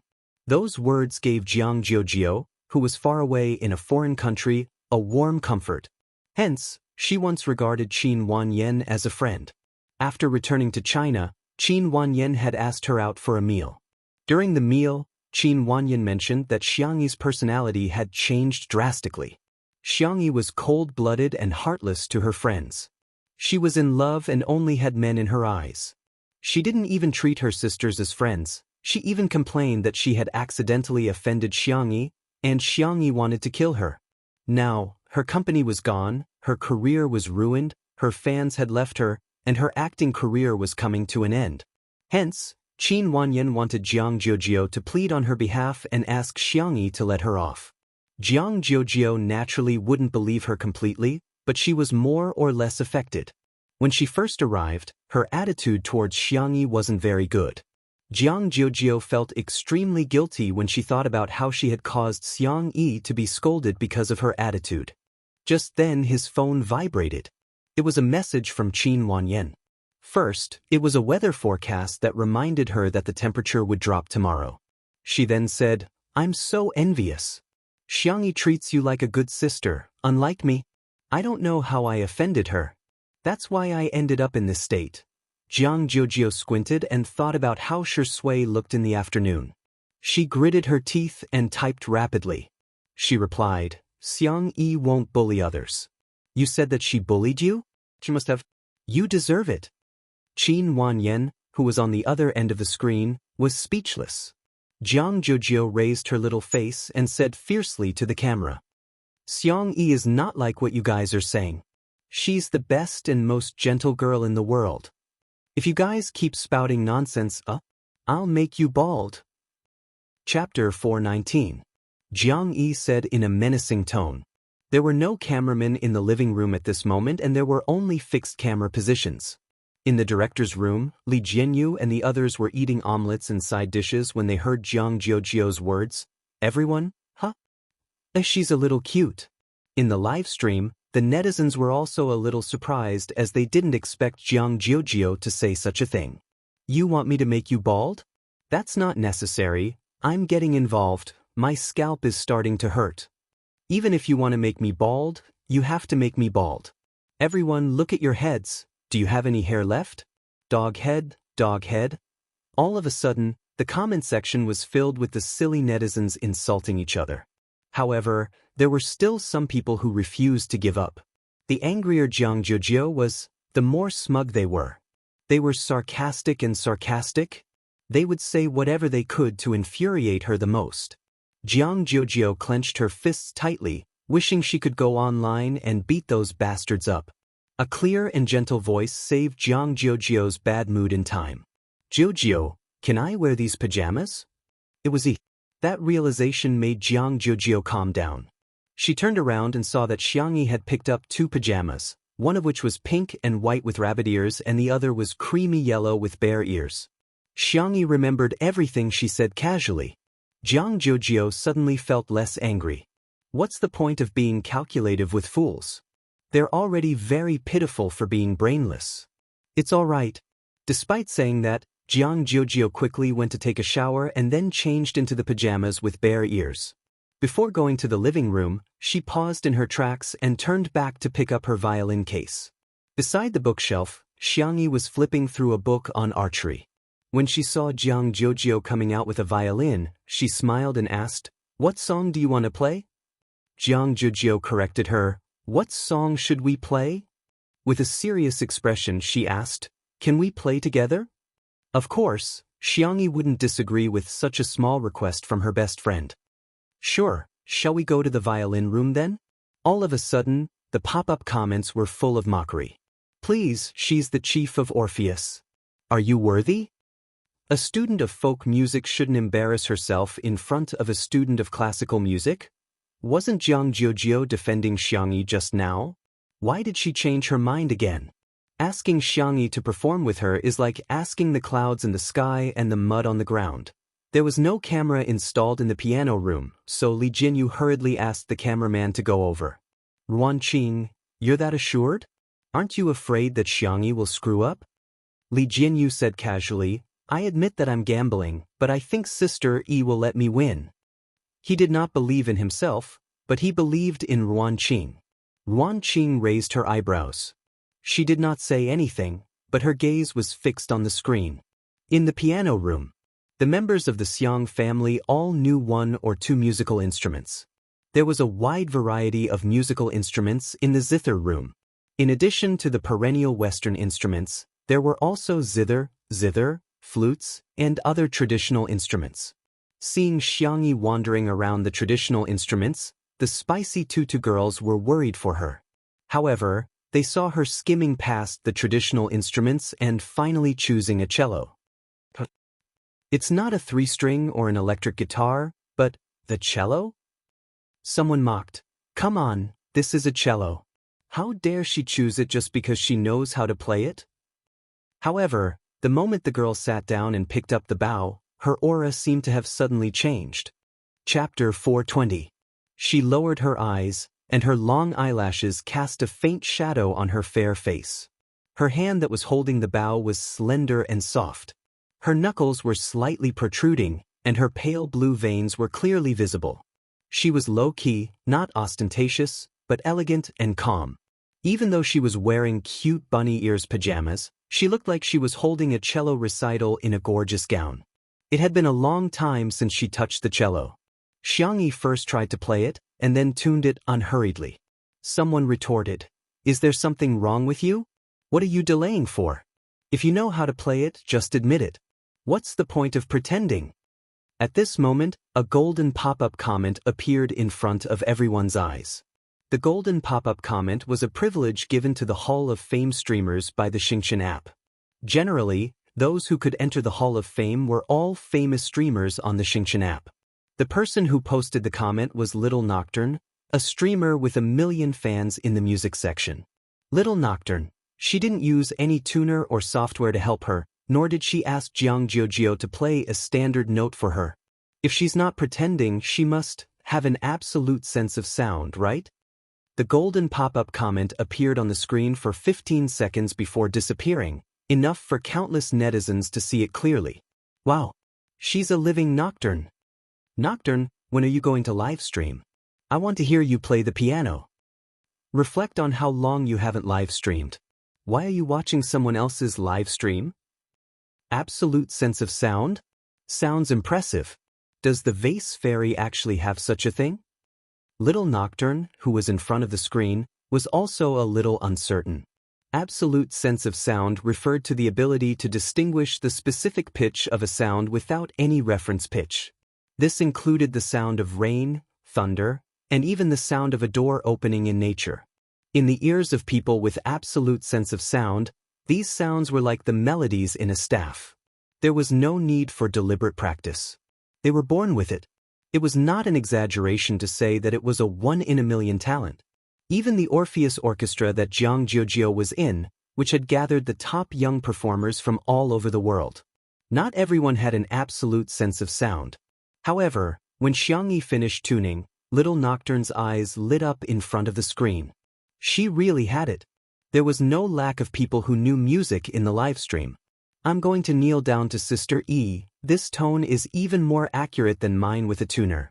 Other things aside, this talent alone is enough to beat all the keyboard warriors here. Go to sleep with your bathwater, okay? No wonder the Sanxian and electric guitar are so awesome. Wu, Xiangyi, how is this a gift from the heavens? It's like the heavens are chasing after us to feed us. Xiangyi gestured to Zhang Jiujio to indicate that she was okay. Zhang Jiujio nodded, and in the next second, the melodious sound of the violin instantly caught everyone's ears. The chief violinist of the Orpheus Orchestra definitely lived up to his name. Even those who didn't know much about music could feel that Zhang Jiujio's playing was particularly pleasant. A golden bullet screen appeared on the screen of the live broadcast room. Little Nocturne, such terrifying strength. In reality, Little Nocturne was also a student of a top music academy abroad and was surrounded by many big shots. Hence, he could recognize how strong Zhang Jiujio was. A moment later, the clear and beautiful sound of the violin was mixed with the deep and vigorous sound of the cello. It was the best accompaniment in the textbook, but it instantly made Little Nocturne's scalp turn numb. Chapter 421. It was just like in the vast sea of people. Some people were born with a spotlight that was dazzling and eye-catching. At this moment, the sound of the cello gave off that feeling. It was clearly a foil, but it became an existence that couldn't be ignored. How many instruments does she know? Little Nocturne muttered. For most of the netizens watching the livestream, although they didn't have as sharp a hearing as Little Nocturne and didn't know much about the techniques of playing instruments, they all had the same feeling. This ensemble is so nice. Unfortunately, I'm uncultured. I can go anywhere with the word F***ck. Xiangyi can even play the cello. Excellent. Yes, it's nice. For the professionals, it was even more shocking. The song that Zhang Jiujio played was called Prelude to Spring. The rhythm was cheerful and it was full of the vigorous vibe of early spring. Correspondingly, it was also extremely difficult and had high requirements for the performer's skills. They weren't surprised that Zhang Jiujio could reach such a level. However, she was a student of traditional folk music, but she actually played the cello so well too. Many people had complicated feelings. They originally thought that Xiangyi was only good at folk music, but they didn't expect her to be equally good at Western instruments. This was simply a heavenly performance at the level of cheating. Besides, she actually went to the entertainment industry instead of using her impressive talent and abilities. What's she up to? How can the professional music students endure that? The song gradually reached the climax, and at this moment, Zhang Jiujio suddenly showed off a relaxed series of bowing moves that were ingenious and full of vitality. Immediately afterwards, she didn't play according to the original melody and instead improvised. Xiangyi looked up and met her gaze calmly in the air. Without saying anything, she changed the finger movements of her left hand while her right hand danced along with Zhang Jiujio's melody. There were almost no pauses and she perfectly matched Zhang Jiujio's improvisation. Little Nocturne, : The golden pop-up comments appeared again with a series of exclamation marks, which was enough to show Little Nocturne's excitement. He immediately jumped up from the sofa and turned on the live stream device that was fixed to the tripod. While listening to Xiangyi and Zhang Jiujio's improvisation, his slender and fair fingers landed on the black and white keys. The impromptu performance of the two became a trio. Little Nocturne's fans received the notification and clicked on it with great interest. But they were immediately stunned. In the past, Little Nocturne would try his best not to show his face in the live stream, or he would use the special effects of the live streaming software to cover his face with a cartoon avatar. But today, for some reason, his face was shown. In the camera was a boy with a thin figure and snow-white skin. The side of his face was delicate and smooth, like a handsome young man who had walked out of a manga. The most eye-catching part was his hands. His fingers were long and slender, with distinct joints. They were so white that they were almost transparent, but they were wrapped around an old red rope. Following his movements, white and red intertwined, as if it had a bewitching power. The fans? Where did this little angel come from? Debut online. Oh my god, Nocturne's looks are so good that she can kill a lot of idols in the country. Her hands, her face, her piano skills. *CK. Why does such a beautiful young man have nothing to do with me? After a wave of flattery from the fans, they realized that the serenade seemed to be an accompaniment for someone. Chapter 422. Most of the fans of Little Nocturne were music lovers, so they could easily distinguish the different sounds of the three instruments: piano, violin, and cello. When put together, they were like a small symphony orchestra. The violin's improvisation was spontaneous and natural. The cello's coordination was just right. The piano's addition enriched the timbre and pushed the climax of the ensemble to the peak like the icing on the cake. In the piano room, Jiang Jiujio closed her eyes and immersed herself in the performance. Soon, she ended the improvisation and skillfully transitioned to the last movement of Prelude to Spring. The light and nimble music was infused with the beautiful aura of spring, and it slowly and gently hit the softest corner of one's heart. When the last note fell, the violin, cello, and piano ended the piece neatly. It was as if someone had pressed the mute button. Everything was silent. The pop-up comments seemed to have been cleared too. However, a few seconds later, the screen was flooded with comments. Did Niwa make me up to make up the numbers? Oh my god! Did you really not rehearse? Did you just improvise? I've been learning the zither for 3 years and I still can't remember the score even when I play a new piece from time to time. Are these two girls human notation machines? The long-awaited ensemble could be said to be hearty. Jiang Jiujio panted slightly and looked at Xianxia. Xianxia was also staring at her and applauding with smiling eyes. You're so impressive. Jiang Jiujio suddenly felt a lump in her throat. As a talented child, she had already taken a shortcut compared to ordinary people when it came to learning the zither. However, even geniuses had to work hard to defeat other geniuses. After learning the zither for more than 10 years, it was normal for her fingers to develop calluses and blood blisters. Even her parents and teachers would reprimand her. Xianxia was different. She would always encourage her gently. You're not bad. Jiang Jiujio said proudly, you must have not played for a long time. Your skills are far worse than before. I'm too busy. Excuses. They're all excuses. She was clearly more talented than Jiang Jiujio, but she insisted on cooking. Jiang Jiujio was exasperated with her. Do you want to consider joining Orpheus? When the contrarians heard this, they were amused. Is the Orpheus Orchestra a place you can go whenever you want? Okay, I admit that she can play the cello, but does Orpheus want her? Don't insult the Orpheus Orchestra. That is the sacred ground in the hearts of young performers.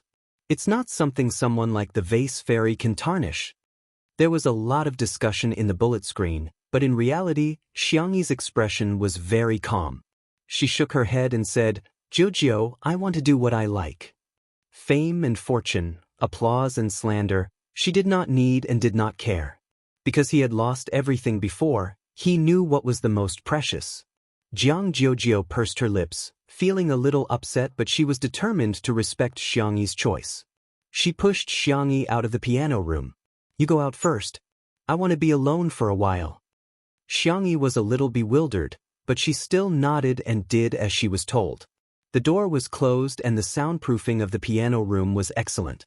Jiang Jiujio was fearless as she moved her face closer to the cameraman's lens. Orpheus invited E when she was 15 years old. She doesn't need her eyes, but she can donate them to those in need. My sister is just that outstanding. I'm going to piss you off. Chapter 423. In the live stream, the netizens were stunned at first, but they immediately reacted.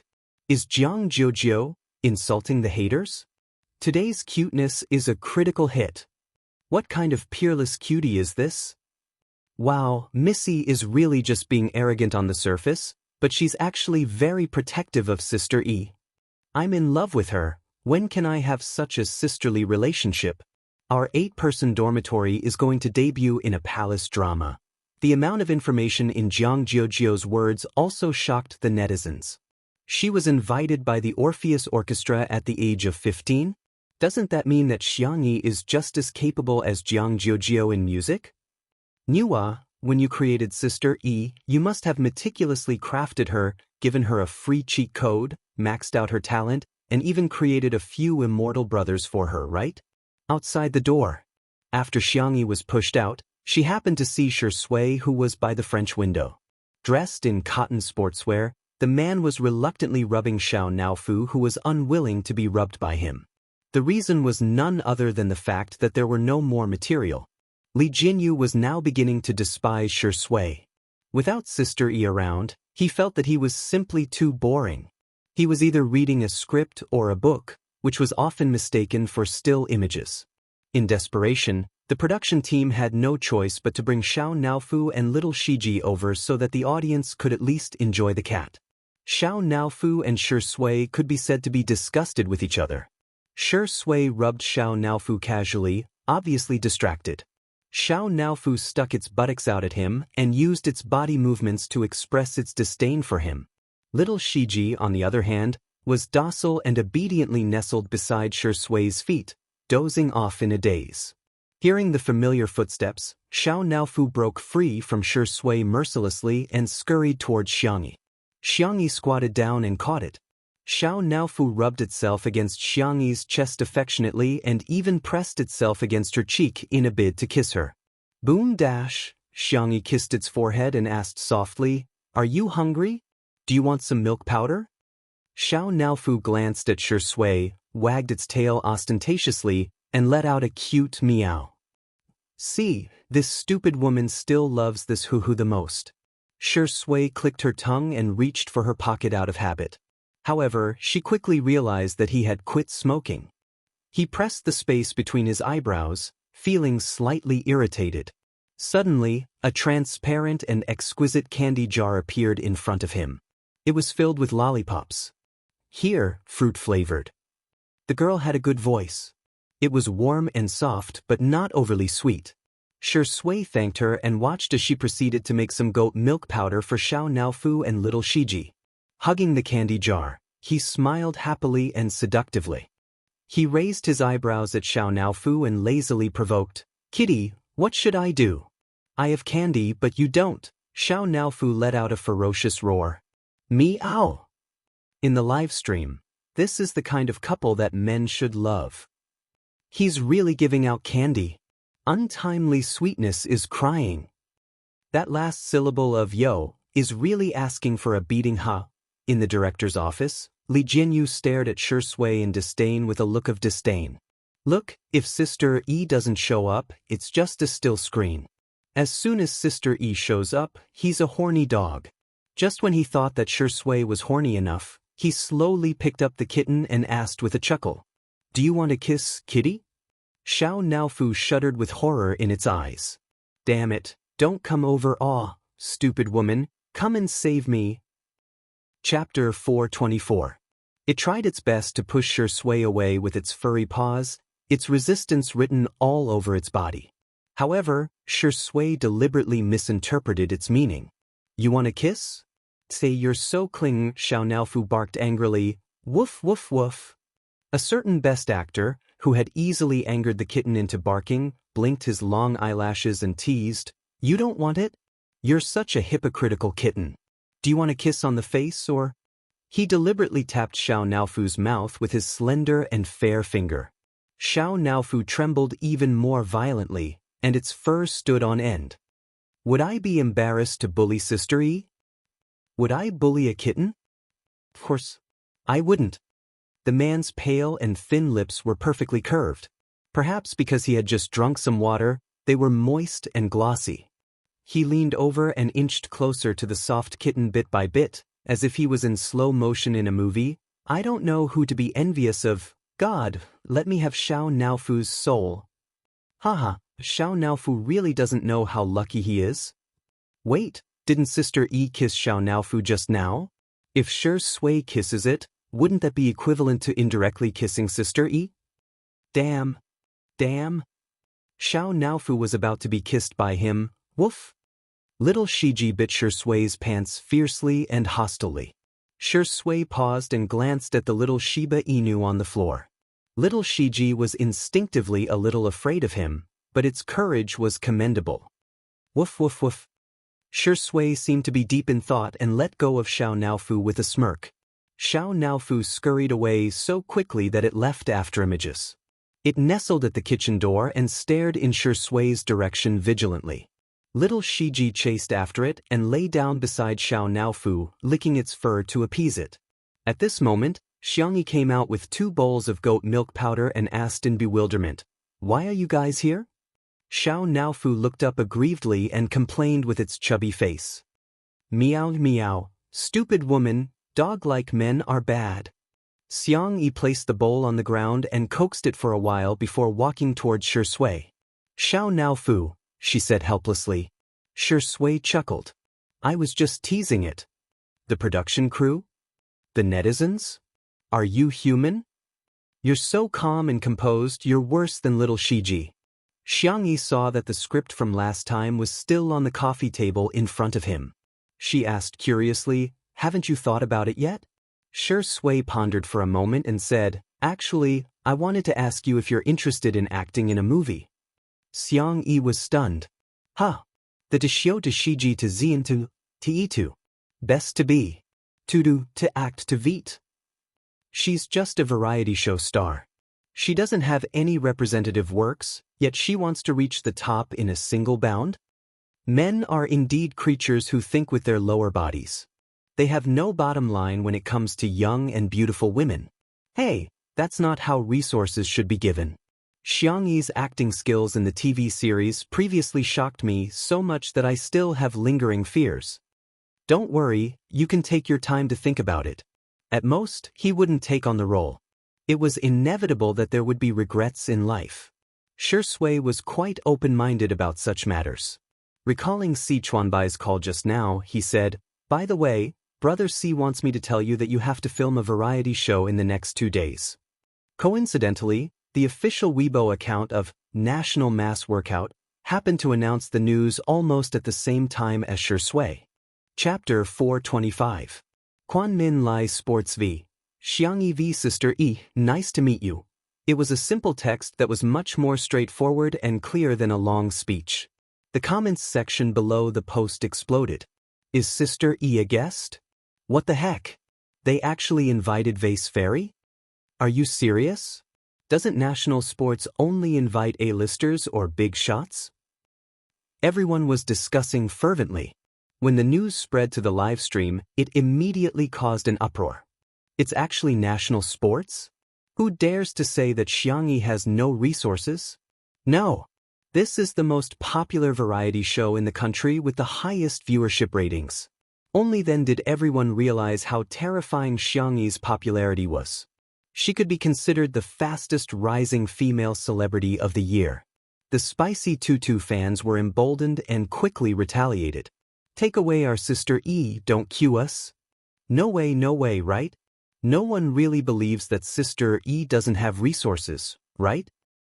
Everyone, you can look forward to Xiangyi's performance on National Sports. Our Xiangyi is awesome. No one dared to make any more comments, except for a few haters who were still talking about variety shows, but no one cared anymore.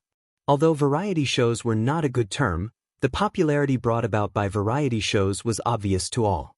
In a sense, variety shows attracted more fans than film and television productions. Many actors were envious of the popularity of variety shows, but they were also wary of going on variety shows. Firstly, they were afraid that their character settings would be violated. Secondly, They were afraid that after their image was solidified, the audience wouldn't be able to immerse themselves in the show. Thirdly, they had to maintain a certain level of mystery and not oversell themselves. Hence, there were many restrictions. Xianxia didn't have such worries. Instead, her performance was more natural, and it was easier for her to attract fans. Soon, the hashtag Xiangxia's new variety show hashtag became a hot search. At first, the program team of national sports added fuel to the fire, but later on, it became a spontaneous discussion among netizens. Some people were looking forward to it, some were criticizing it, and some were criticizing it. However, everything could be summed up in a simple word: popularity. Many veteran managers and entertainment companies in the industry keenly sensed that something was unusual. Female artists had a harder time than male artists in this industry. Generally speaking, male artists had more data, traffic, and discussions than female artists. Her popularity was even greater than that of the other popular idols. People couldn't help but sigh. She was probably just short of a masterpiece. That was the moment when one would ascend to the pinnacle. Other than the variety show, there were two other hot searches related to Xianxia.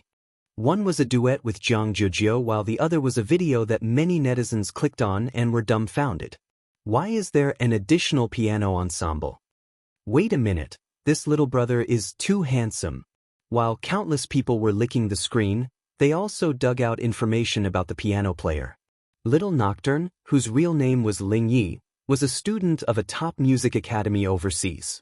He was one of the Music District's Hall of Fame streamers signed by Xingqian app. Most people's appreciation of music was only at the level of, wow, it's so good, but Ling Yi's appearance was really too outstanding. Hence, the video quickly became popular on the internet and attracted the comments of many professional music critics. E.g. Turtledove v. Tonight, Ms. Xianxia and Ms. Zhang Jiujio played together to their heart's content and was extremely shocking. I also watched the duet with Mr. Xiao Nocturne, and after thinking about it, I'm really at a loss for words. Perhaps I can only describe it in 2 words: in my lifetime. Chapter 426.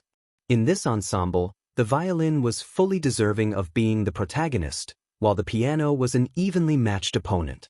It was as if they had met their match.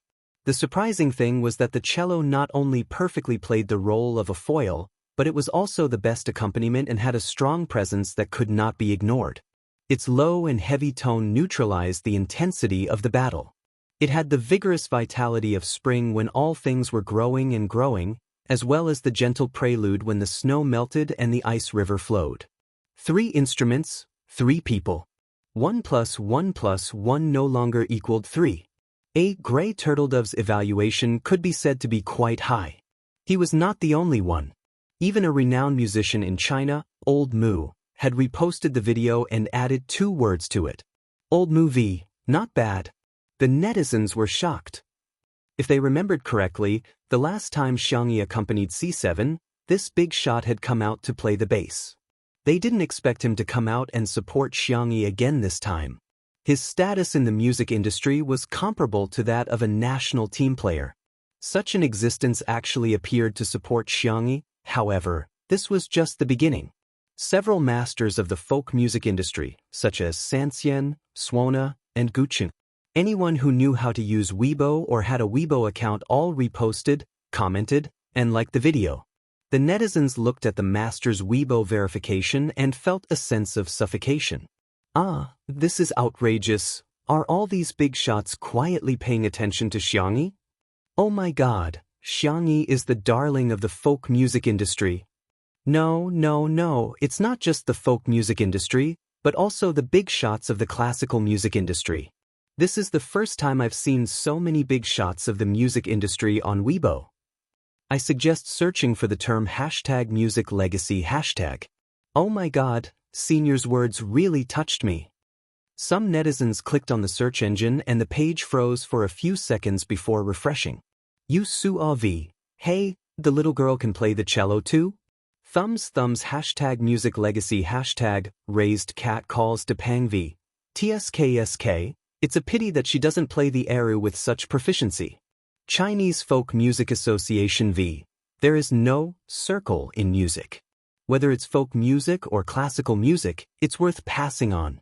Hashtag music legacy, hashtag Zhou Yao V. Xiangyi, do you want to consider coming to Beijing classical music for graduate school? Guaranteed employment. Music legacy hashtag, and Jirua. Don't fight with our Vienna orchestra, okay? Xiangyi, 5 insurances and 1 gold, a cello seat. Sister E, do you want to consider it? Hashtag music legacy, hashtag World Classical Music Association V. Thank you to the 3 excellent performers for allowing us to enjoy this musical feast. We also hope that in the future, there will be more young people who like folk music, pop music, and classical music, as long as it's music. Music legacy hashtag. The netizens who saw this scene were all shocked. What was prestige? This was it.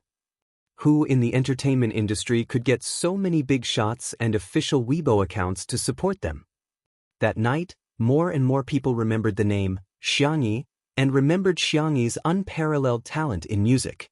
After the live stream ended, Xiangyi took out another ruby, put it in a box, and meticulously wrapped a bow around it. Xiao Naofu's fierce meowing came from the direction of the balcony. Xiangyi walked over and realized that it was Xiao Naofu who was yelling at Shi Sui, who was standing on the balcony next door. In the night, the man's figure was tall and slender, and the cool breeze gently fell on the ends of his soft hair. Chapter 427. Seeing Xiangyi's figure, Xiao Naofu seemed to have found a backer and roared a few more times. Xiao Naofu, you can't be like this. Although it was a reprimand, it was very gentle. The little cat turned its face away. Xiangyi curiously asked Shi Sui, what did you do to Xiao Naofu? Why is it always so fierce to you? Shi Sui, you teased it and said you'd take it to be sterilized? Xiangyi said seriously, then don't say that in the future. Xiao Naofu is still a baby and its heart is very fragile. You can't hurt it like this. Shi Sui readily agreed. Okay, I'll listen to Sister E. Hearing that the dog man could actually speak human language, Xiao Naofu's icy blue cat eyes widened in disbelief. Xiangyi, then you promise it? The girl raised the chubby, white, and soft little cat.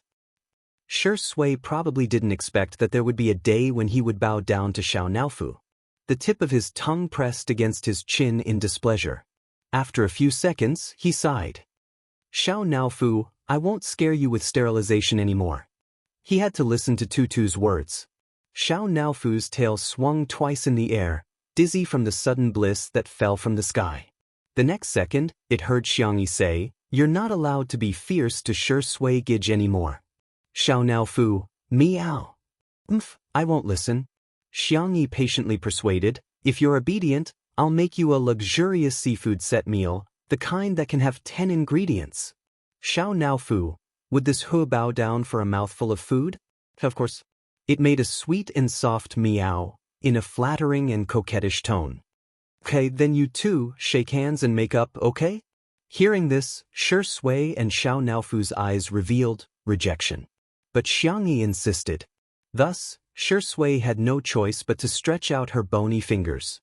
Xiao Naofu also reluctantly stretched out its chubby paw. The man and the cat shook hands across the balcony for less than a second. Then, as if they had touched something dirty, they hurriedly retracted their hands. Shi Sui was rather calm, but Xiao Naofu couldn't tolerate it at all. It jumped out of Xiangyi's arms and got ready to look for little Shiji to lick. It did not want him to lick it. A dog man's hand definitely smelled like a dog. Looking at Xiao Naofu's back, Xiangyi couldn't help but laugh. It seems to have really gained weight. Its body was round, its fur was soft, and its legs were short. It looked extremely adorable. Shi Sui replied with a soft, Even he, who didn't like small animals, actually thought that Xiao Naofu was quite cute. But because she was cute, it was more fun to bully her. Smiley face. By the way, this is for you. Xiangyi handed the box over. Shi Sui was a little surprised and raised his eyebrows. I get a gift too? Xiangyi explained seriously, children need to get gifts, and so do adults. Shi Sui seemed to be stunned for a second, or maybe it was just Xiangyi's imagination. The man's peach blossom-shaped eyes were curved inward, and his eyelashes were longer than a girl's. When they drooped down, they cast a faint shadow on his cold and fair skin. Opening the box, a ruby the size of a baby's fist reflected a dazzling light. It was unbelievably beautiful. Xianxia said, although this isn't as pure as Jiujiu's, but it's big. It's shiny too. The man's lips curled into an ambiguous smile. It is quite big. Then, for some reason, Xianxia was a little nervous. Do you like it then? Chapter 428. The night was gentle, and the moon was bright, and the stars were sparse. There was a faint fragrance of flowers in the air. Shui stared at her and curled his lips, as if he was answering her question, but also as if he was confessing to her, I like it. Yes, I like everything that Xianxia gives me. The clear eyes of the young girl in front of him curved up, as if they were filled with moonlight, quiet and beautiful. As long as you like it. Xianxia smiled. I'll go in then. Wait a minute. Shui stopped her. Xianxia turned her head and looked at him in confusion. The man took out a velvet box from his trouser pocket and said, It's sponsored by the brand. See if you like it. Xianxia opened it. It was a very delicate bracelet with a neutral design. There were a few diamonds on the bracelet, and each of them was big. As it spun, it reflected a dazzling light. Xianxia knew a lot about jewelry because of the gem mine her aunt had given her. She asked, Will the brand sponsor such an expensive piece of jewelry? Shui's expression didn't change. Xianxia had always believed everything he said. She said, You're indeed popular. That was why the brand had sponsored such an expensive bracelet. Then is it okay for you to give it to me? Didn't the brand ask you to wear it? Xianxia asked. Shui chuckled. And I think it suits you better. Xianxia picked it up and looked at it carefully. She liked this bracelet very much, so she didn't shy away from politeness and said graciously, Thank you. Do you want me to put it on for you? Xianxia didn't think much of it and handed her hand and the bracelet to him. The man lowered his long eyelashes and carefully fastened the bracelet for her. His slightly calloused fingers inadvertently rubbed against the girl's fair wrist bone, evoking a slight itch. Xianxi's fingertips trembled. All right. The man's deep voice pulled her back to reality. Xianxia retracted her hand and curled up uncomfortably. Her voice was unbelievably soft. Thank you. So this is how it feels to like someone. She was deep in thought. Shui blinked and asked, In that case, good night? Xianxia, good night. The two of them said good night to each other, and Xianxia went back to her room first. Her footsteps were light, and she even skipped a few steps. Shui was still on the balcony with one hand in her pocket. She didn't find the cigarette box, but a lollipop. It was a candy from Tutu. His addiction to smoking was actually very strong. Enduring until now was almost his limit. However, the moment he saw the candy, his eyes were filled with lust. He slowly peeled off the candy wrapper and bit into it. The sweetness spread and stimulated the nervous system to secrete pleasurable dopamine. The corners of his mouth curled up slightly. He suddenly felt that quitting smoking was not that difficult. When Xianxia returned to her room, Jiang Jiujiu happened to push the door open and enter. When she saw the bracelet on her wrist, she squinted. Are you in a relationship with that dog of a man? She sounded as if she was questioning the scumbag's infidelity. Xianxia said. Jiang Jiujiu heaved a sigh of relief. That's good, that's good. I knew you wouldn't like him. Xianxia hesitated for a moment, but she still chose to be honest with her friend. I think he might not like me.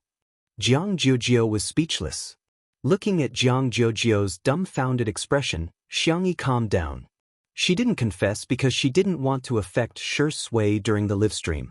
However, liking someone wasn't something to be ashamed of. She nodded and said, Yes, I like him. Chapter 429.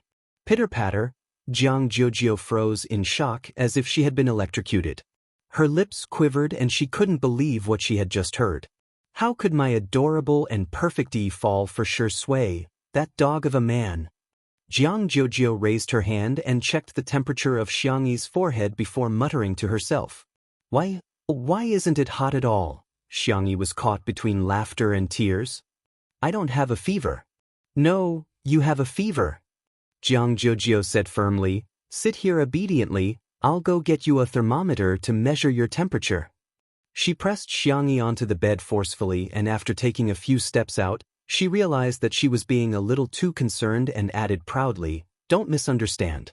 I'm just afraid that you'll infect me with your fever." A few minutes later, Jiang Jiujio looked at the number on the thermometer, 36. 8 degrees Celsius, and finally accepted the reality. "He doesn't have a fever equals he is conscious equals he likes a dog of a man equals that dog of a man has snatched he away." Does he deserve it? He doesn't. Jiang Jiujio asked resentfully, "What do you see in him? Isn't he just good-looking? Isn't he just successful in his career? Isn't he just?" She suddenly paused and realized that she was talking about Shi Sui's strengths. She flew into a rage out of humiliation and said, "Wake up, are you such a superficial person? You've seen all kinds of handsome men, must you be lusting after his face?" Xiangxia bit her lower lip and reflected for a few seconds before saying, "I think I am." Jiang Jiujio was speechless. Xiangxia said, "He has a great figure too, he has abs."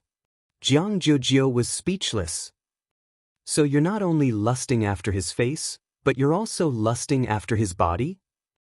Jiang Jiujio was so angry that she couldn't sleep well the entire night and couldn't get up in the morning either. Xiangxia covered her with the blanket and went out for a morning exercise. When she returned, she watered the plants and sprayed some activator. Sister E. Fu Jian was like a monkey. His hair was uncombed, and his face was unwashed. He rushed out and held his phone excitedly. "I'm famous." After one night, in addition to the trio's ensemble that attracted a lot of attention, there was also something that people in the circle didn't expect. Fu Jian was on fire. The fire could be said to have caught them off guard, but if one were to examine it carefully, it would be logical. His popularity was already there, and he was also an A-list male star. It was just that he hadn't had any good works in a long time, so he had been relying on the image of the crown prince. He didn't expect that yesterday's interaction with Xiangxia would be trending, and his popularity would suddenly rise. His agent received a huge stack of scripts, and he received invitations from crosstalk masters, comedians, and Saturday talk shows. He was so excited that he spoke incoherently. Fortunately, Xiangxia was patient enough. After listening to him, she said with a smile, "Congratulations, you've gotten what you wanted. Do you have any variety shows that you want to go on?" Fu Jian clenched his fists and said with a serious expression, "Actually, I really want to go, but I think Jiang Jiujio is right. If I act in one show, people will like me because of one role. If I act in 10 shows, they might like me because of 10 roles. As an actor, I have to act well and perform well. That's the only way I can truly be responsible to my fans." When a young man was confident, he would look confident and dazzling even if he was unkempt. However, he only looked suave for 3 seconds before he smiled foolishly and said, "Sister E, let's hug for the sake of our half-siblings." Behind him, a dangerous gaze was fixed on him. P.S. The freshmen have been busy reporting for the entire day. Because my roommates all go to bed early, I might have to write a lousy update today in order not to affect others. If I can find a way to write it, I'll update it. You can read it tomorrow, but it might not happen. Anyway, you don't have to wait for today. Good night. Chapter 430. Fu Jian didn't notice anything and simply stretched out his arms to give Xiangxia a bear hug. Xiangxia remained calm and took a step back to avoid Fu Jian's touch. "You don't have to hug me." Fu Jian scratched his head and said, "I'm not that ugly." Due to the angle, Xiangxia didn't see the slender figure at the door. She said seriously, "It's not because of you, I have someone I like." Huh? Fu Jian was shocked. Sister E actually has someone she likes? Who could it be? Before he came, he didn't know much about two under one roof. He was usually busy with his schedule and rarely surfed the internet. He didn't even know what untimely internet was. Simply put, he didn't even have a 2G internet connection. He wasn't even connected to the internet. Hearing the girl's calm and gentle voice, Shi Sui tapped her fingertips against the wall, but the rhythm of her tapping was very chaotic. She has someone she likes. Could it be him? Or someone else? Shui realized that she was actually a little nervous. Until, Sister, I'm here to pick you up. Her manager, Annan's brisk and enthusiastic voice came from the direction of the gate. He was carrying a large school bag, dressed in a short-sleeved shirt and jeans, looking like a fresh college student. Si Chuanbai, who was dressed in a suit and exuded an elite aura, was standing beside him. The two of them were about 10 centimeters apart in height and their clothing styles were very different. Surprisingly, they didn't look out of place when standing together. Annan. Xianxia smiled and asked, "Have you had breakfast?" Annan said honestly, "Not yet, my car broke down and Mr. C sent me here." Si Chuanbai, who was beside him, suddenly covered his mouth with his hand and coughed twice. Annan immediately understood. Mr. C hasn't eaten either. Xianxia said, "Come in then, I've cooked fish balls and rice noodles." Si Chuanbai smiled and said, "Sorry to trouble you, Miss Xiang." The fish balls were made by Xianxia early in the morning. She chopped fresh fish and mixed it with sweet potato powder. Then, she used the fish as the skin and wrapped it with various fillings. The fish balls were white and shiny, with thin skin and lots of fillings. The rice noodles cooked in the casserole were refreshing and smooth. After putting them into the bone broth, a spoonful of fish balls was poured over, chopped green onions, chili oil, soy sauce, and other simple seasonings. The piping hot fish ball rice noodles was served in front of him. Gulp. Annan swallowed his saliva and suppressed his appetite. He pushed the bowl in front of Si Chuanbai. "Mr. C, please eat first." Si Chuanbai adjusted his glasses and passed the rice noodles over expressionlessly. "I'm not hungry yet." Annan's eyes lit up. "Then I'll eat first?" "Up to you." "Oh yeah." Annan cheered in his heart as he picked up his chopsticks and started eating. The rice noodles were slightly chewy, the broth was mellow and warm, and the fish balls were the best. He ate pork fillings, shrimp fillings, mushroom fillings, tofu fillings. Every one of them was delicious. Annan was so hot that he couldn't stop breathing. "Phew.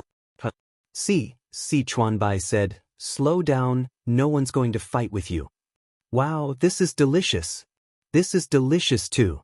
When it was Si Chuanbai's turn, he used all his self-control but still couldn't restrain himself from eating. On the other hand, Fujian was also eating, without the burden of being an A-list actor. Annan was the first to finish a bowl and made a heart to Xianxia. "Sister E, I love you." Xianxia smiled and made a gesture of catching her heart. Although she hadn't known Annan for long, she felt that the two of them were like best friends. Little did she know that Fujian, who saw this scene, suddenly looked horrified. Chapter 431. Is the person Sister E likes her manager? Fujian's chopsticks paused in midair and he paced back and forth between Annan and Xianxia. Sister E smiled at Annan. Sister E cooked another bowl of rice noodles for Annan. Sister E scooped a large spoonful of fish balls for Annan. The more he looked at it, the more suspicious it seemed. Fujian made a logical conclusion in his mind. Sister E treats Annan well, which means that Sister E likes Annan. However, in the next moment, the corners of Si Chuanbai's mouth were stained with soup. Annan actually took out a piece of tissue and wiped the corners of his mouth. He said in a concerned tone, "Mr. C, be careful when you eat, don't drip on your clothes." After all, his suit was so expensive that it could only be dry cleaned. It was very expensive. Si Chuanbai's body stiffened. "Thank you." Fujian was speechless. "Young man, why are you so gay? Sister E likes me and I like someone else. Isn't this a love triangle?" Fujian, who had imagined a huge drama, was so heartbroken that he couldn't breathe. He felt that it was unfair for Sister E. Sister E deserves better. Fujian was upset but he had nowhere to vent. Jiang Jiujio was still asleep and Si Chuanbai was the person involved in the love triangle. After thinking about it, he felt that Senior Shi was the only reliable person to listen to him. Unlike Annan and the others who were wolfing down their food, Shui ate slowly. However, he would finish everything that Xianxia cooked. A man with messy hair suddenly popped up from the side and said sneakily and mysteriously, "Senior Shi, do you know who Sister E likes?" Shui asked. Huh? Anan. It's Anan. Fu Jian said in a surprised tone as if he had discovered a new continent. Ah, why did she fall for Anan? Fu Jian said in a distressed tone. She looks like I can do it too. Actually, I quite like her. Shui raised her eyebrows. Really? Fu Jian chuckled. Of course. Sister E is so cute. Other than Senior, who wouldn't love her? He had a clear memory of Shui's misogyny. Back then, there was a female extra in the cast who tried to force a kiss on him. She had merely touched his arm, and Shui had vomited. He even vomited a lot. Later on, Fu Jian heard the director vaguely mention that Shui's illness was not physical but psychological. There was a hurdle in his heart that he couldn't get over. He had to walk out on his own, or someone had to pull him out. Otherwise, he would have resisted any intimate actions with women his entire life. How great would it be if Sister E likes me? Fu Jian was lost in his fantasy. I'll definitely give her all my pay. It wouldn't be fast to get married in a year, would it? As for children, it'd be best if it's a boy and a girl. 2 daughters would be fine, but what about 2 sons? Swearing. Shui elegantly bit into a fishball, causing the gravy to splatter everywhere.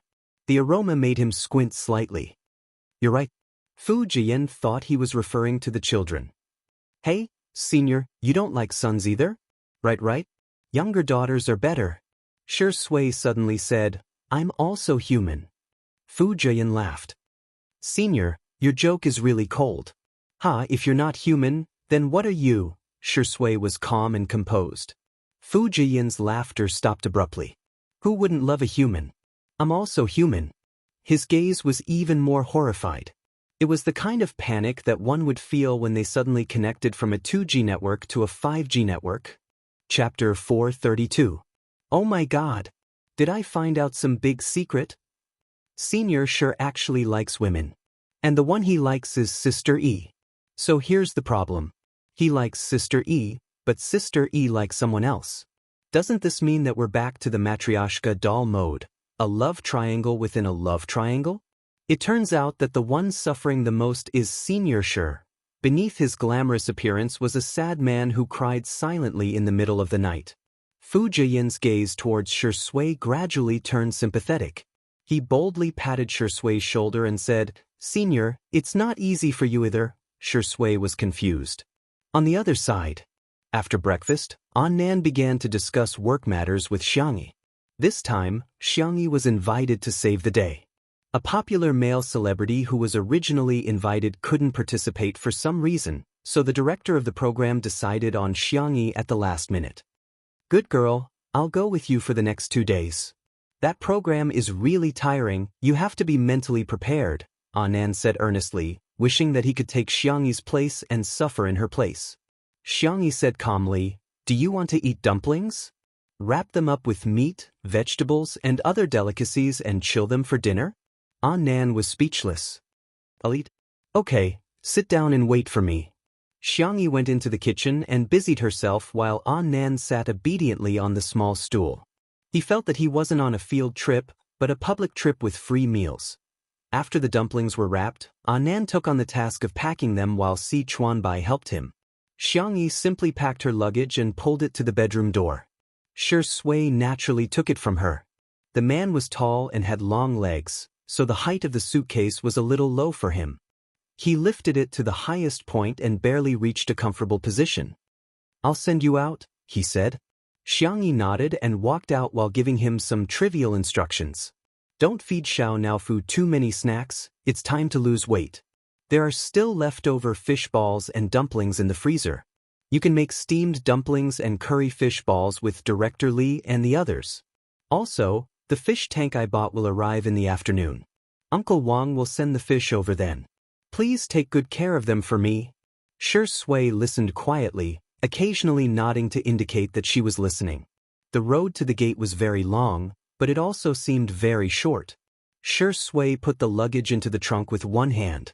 Xiangyi inexplicably felt a kind of sadness of parting. So this is what it feels like to leave someone important. She thought in a daze. When her brothers left, did they also have such a feeling of loss? Shi Sui's words pulled her back to reality. Sister E, have a safe trip. Xiangyi blinked. You should also take care of yourself. I will. I'll be back as soon as I'm done with work. Xiangyi scratched her palm with her fingers, feeling a little itchy and uneasy. Whatever you want to eat, I'll make it for you. Shi Sui stared at her with a gloomy gaze. Seemingly having thought of something, he smirked and asked, You can eat whatever I want? Then, it's a deal. His deep voice was warm and pleasant, making Shi Sui's heart skip a beat. Sister E, you can't go back on your word. Xiangyi's face was pale and she said with a solemn expression, I won't. Afraid that Shi Sui wouldn't believe her, she stretched out her finger and said, We can pinky swear. Shi Sui chuckled and was about to pinky swear with her when Jiang Jiujio yelled hysterically behind them. Ah, you're not allowed to hold hands. No, no. Chapter 433. Xiangyi inexplicably had a guilty conscience. She retracted her hand and hid it behind her back. Jiang Jiujio didn't even change out of her bare-eared nightgown as she scurried over and stood between the two of them. How can you hold a man's hand? Xiangyi said, No, I didn't. I just want to pinky swear with him. You want to touch a man's hand? Jiang Jiujio's interrogative tone made Xiangyi dumbfounded. Although there's no causal relationship between pinky swear and touching hands, it seems to be parallel? Jiang Jiujio glanced around uneasily and said, No, no, Shi Sui chuckled softly. He realized that Jiang Jiujio really didn't know how to lie. Her body language and body language all betrayed her. As her best friend, Jiang Jiujio of course could tell too. She stomped her feet in anger and exclaimed, You're not pure at all. Xiangyi pursed her lips and didn't say anything. Epsilon Shi Sui said gently, Miss Jiang, Sister E is about to set off. Jiang Jiujio snapped out of her trance and asked aggrievedly, Why didn't you wake me up? Xiangyi said, I saw that you were sleeping soundly so I didn't wake you up. However, I've left you some breakfast. It's in the fridge. You can eat it after heating it up. It's your favorite fish balls. Jiang Jiujio's resentment instantly vanished because of Xiangyi's words. Her ears were red and she tapped the ground with the tip of her foot. Pretending to be indifferent, she said, So you still remember my preferences. I've always remembered that your favorite meat is fish, your favorite vegetable is kale, and your favorite fruit is mango. Jiang Jiujio listened for a long time and was satisfied. She then pretended to say, Okay, I didn't ask you that much. After saying that, she glanced at Shi Sui from the corner of her eyes. Shi Sui didn't get angry and simply smiled politely. In contrast, Jiang Jiujio seemed like an unreasonable child who was looking for trouble. Jiang Jiujio was mature, steady, and magnanimous. Jiang Jiujio was speechless. Scheming dog. Nan and Si Chuanbai also came out. Be good, we should go. Nan reminded. The filming started in the afternoon, and they still had to do their makeup and hair when they arrived. After all, National Mass Workout wasn't as casual as 2 under 1 roof. Only then did Jiang Jiujio slowly take out a pink purse from her pocket. Here, this is a peace talisman that I casually asked for. No, it's a free gift that I gave to others when I asked for one. You don't have to take it to heart. It's not something valuable. Just throw it away if you don't like it.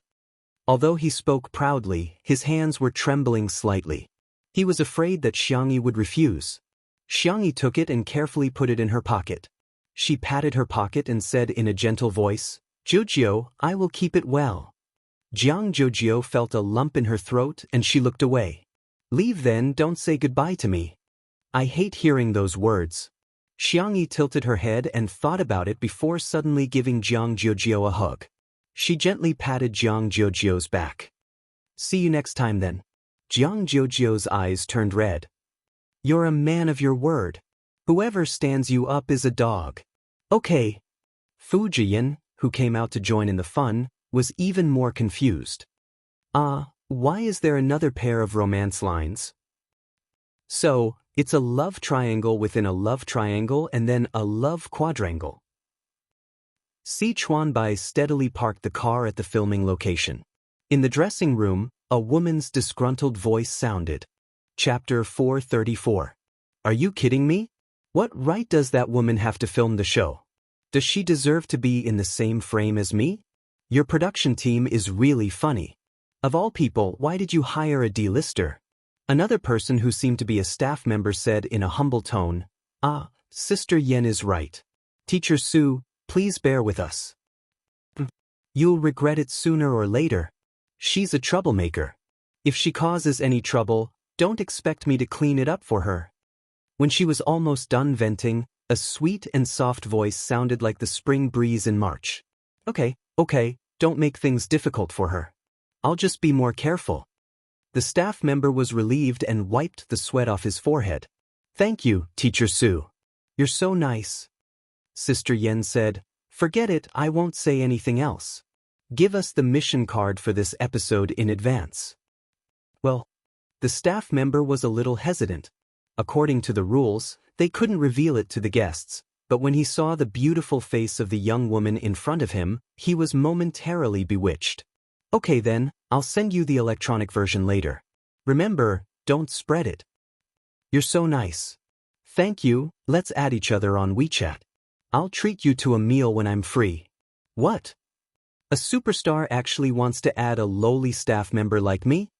The man suppressed his excitement and scanned the QR code to add Su to me on WeChat. The three of them walked to Xiangyi's exclusive dressing room. Nan pursed his lips and said, isn't she just playing the good cop and bad cop? Be careful with your words. Si Chuanbai looked at Xiangyi and said, Miss Xiang, it's better to stay away from such people. Xiangyi nodded. Nan's eyes widened. But she's obviously bad-mouthing Xiang Wan. Are we going to keep tolerating it? Si Chuanbai said, there's no practical point in being sharp-tongued. Nan knew that he had a point, but his cheeks were still puffed up with anger. Si Chuanbai pressed the space between his eyebrows helplessly. The jewelry brand that Su Tumi previously endorsed is about to expire. Do you think it's better for us to go over and scold her now and get provoked, or snatch the endorsement deal for Miss Yang? Nan was speechless. He whispered, Mr. Si, you seem to be the villain in a movie. Si Chuanbai raised his eyebrows. This was the first time someone had described him this way. Si Chuanbai patted Nan's head of colorful hair and said a few words before leaving. Nan stayed behind and accompanied Xiangyi to wait for the makeup artist and stylist. But even after waiting for a long time, there was still no sign of anyone. Nan reacted and stood up with a whoosh. F*CK, you're using this kind of elementary school trick? How shameless! In the entertainment industry, it was very common for competitors to trip each other up. It was his negligence that he didn't think that there would be such a despicable trick. Meanwhile, the stylist was carefully styling Su Tumi's hair. She said carefully, Teacher Su, your hairline is a little high, why don't I put on a few pieces of wig for you? Su Tumi casually played with the manicure that she had just done while Sister Yen retorted, how can you say that? Our decadent beauty is the Barbie of the world. Stylist. Barbie dolls don't have bald heads. However, she only dared to criticize in her heart and didn't have the guts to say it out loud. After a few seconds, Su Tumi said, make me have more hair than Xiangyi, understand? Chapter 435. The stylist said, Su Tumi asked, why? Is there a problem? There's more than just a problem, there's a huge problem. The stylist had watched Two Under One Roof before, so she could tell at a glance whether Xiangyi had any makeup or hair done. She had an amazing amount of hair, which was fluffy, smooth, black, and tough. Regardless of whether she tied it into a bun or let it down casually, she would still look good. To reach her level, it wasn't something that could be done with wigs. The stylist tactfully said that she might have to wear a wig. She initially thought that Su Tumi would give up, but to her surprise, Su Tumi raised her hand and Sister Yen took out several wigs of different colors and lengths from her large backpack. The stylist thought, that works too? Su Tumi's makeup and hair took more than 3 hours to complete. The girl in the mirror had long, chestnut-colored curly hair and exquisite, clear makeup. The pumpkin-colored eyeshadow made her beautiful eyes look exceptionally lively. The stylist already felt that she was beautiful enough, but she didn't expect Su Tumi to be unsatisfied at all. She even suggested that she change the makeup artist and stylist. In the end, even the assistant director was alarmed and personally came over to coax her for a long time. He promised that he would edit Su Tumi's photos frame by frame in post-production. Only then did Su Tumi reluctantly agree to record. The assistant director wiped his sweat and secretly lamented in his heart, "Su Tumi is really hard to please." However, she was indeed popular and capable. She had won the Best Actress award at the age of 23, and she had a strong family background too. Even he didn't dare to offend her easily. Hence, he had no choice but to coax her. "By the way, where's Xianxia? Is she not done yet?" The assistant director couldn't help but feel a little frustrated after being angered by Su Tumi. In fact, he didn't want to invite Xianxia, but for some reason, the director and scriptwriter decided to do it after watching Two Under One Roof for 5 minutes. It was simply unreasonable. One had to know that Xianxia didn't even have a single piece of work that she was proud of, yet she was constantly on the hot search list. Her brother and grandparents were on the hot search list. Wasn't it all because she was born into a good family? The assistant director looked down on Xianxia from the bottom of his heart. With the first impression, he instinctively vented his anger on Xianxia. The assistant hurried over and came back saying, "The dressing room is empty. Teacher Xianxia is not in." The assistant director flew into a rage. What is she doing in the dressing room? What? Was he going to throw his weight around and leave? Then let her go.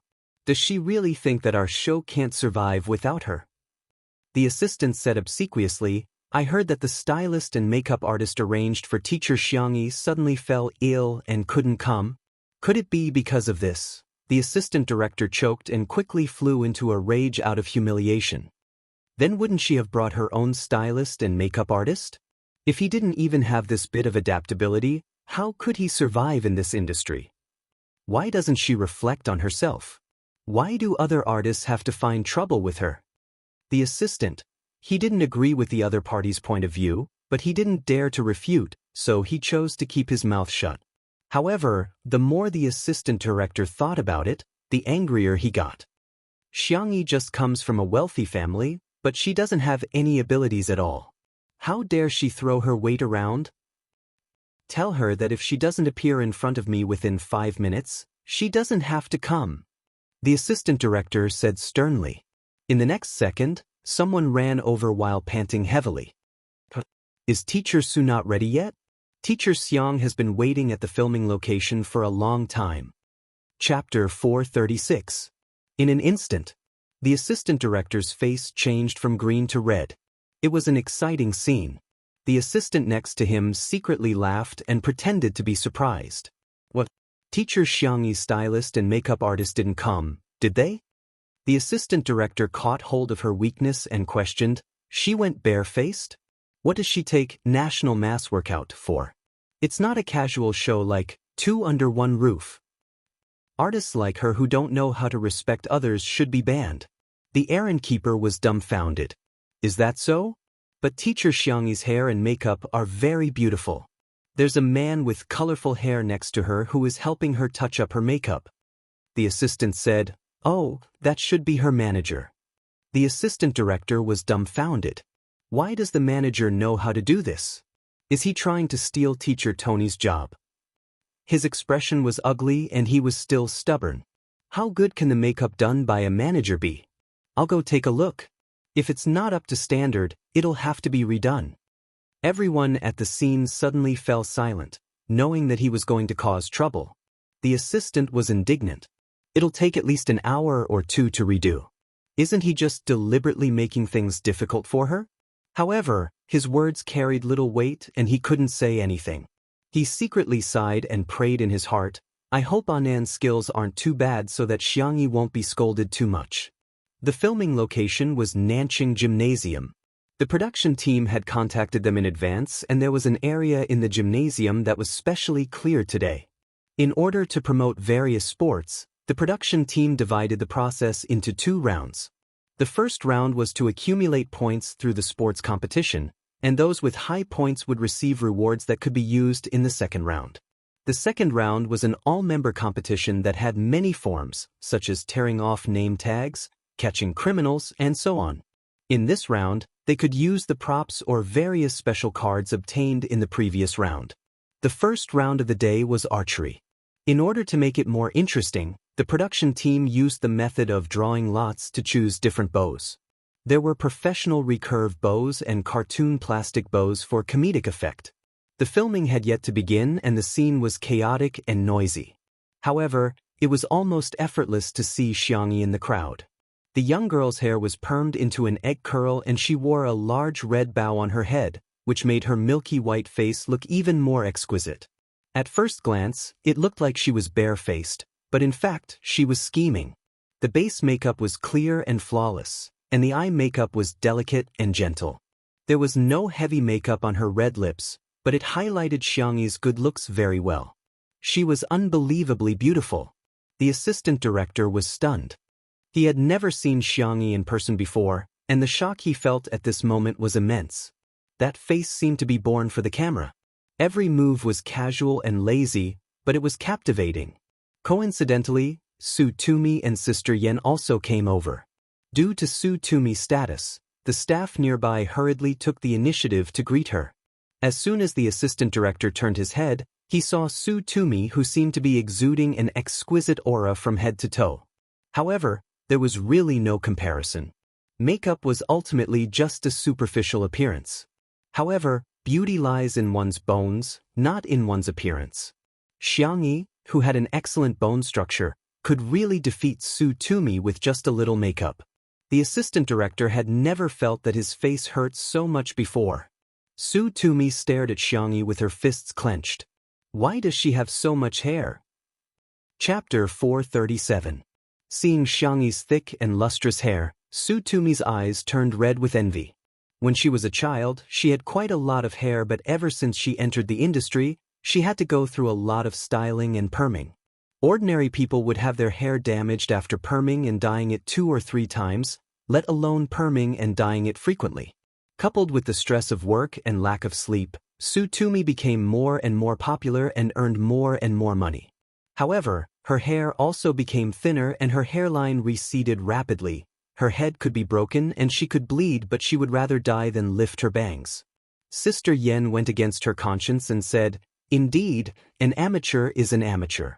You can't compare to Decady at all. Decady, you're in such a good state today.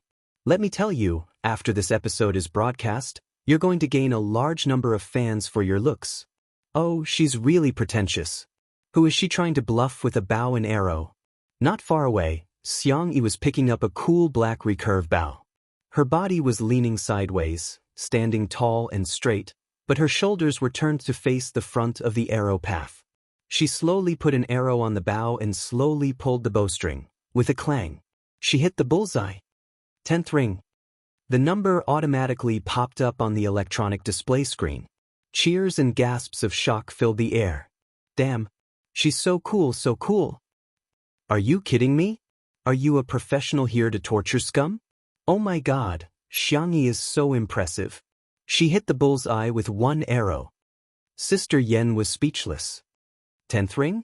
Are you a damn celebrity or a national team player?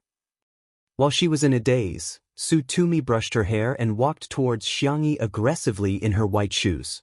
By the time Sister Yen reacted, Su Tumi had already walked towards Xiangyi, scaring her so much that she broke out in cold sweat. Although Su Tumi was a troublemaker, she was very disdainful of scheming and scheming. She didn't put on airs either and often added everyone on WeChat. In Sister Yan's opinion, she was a little too arrogant and silly.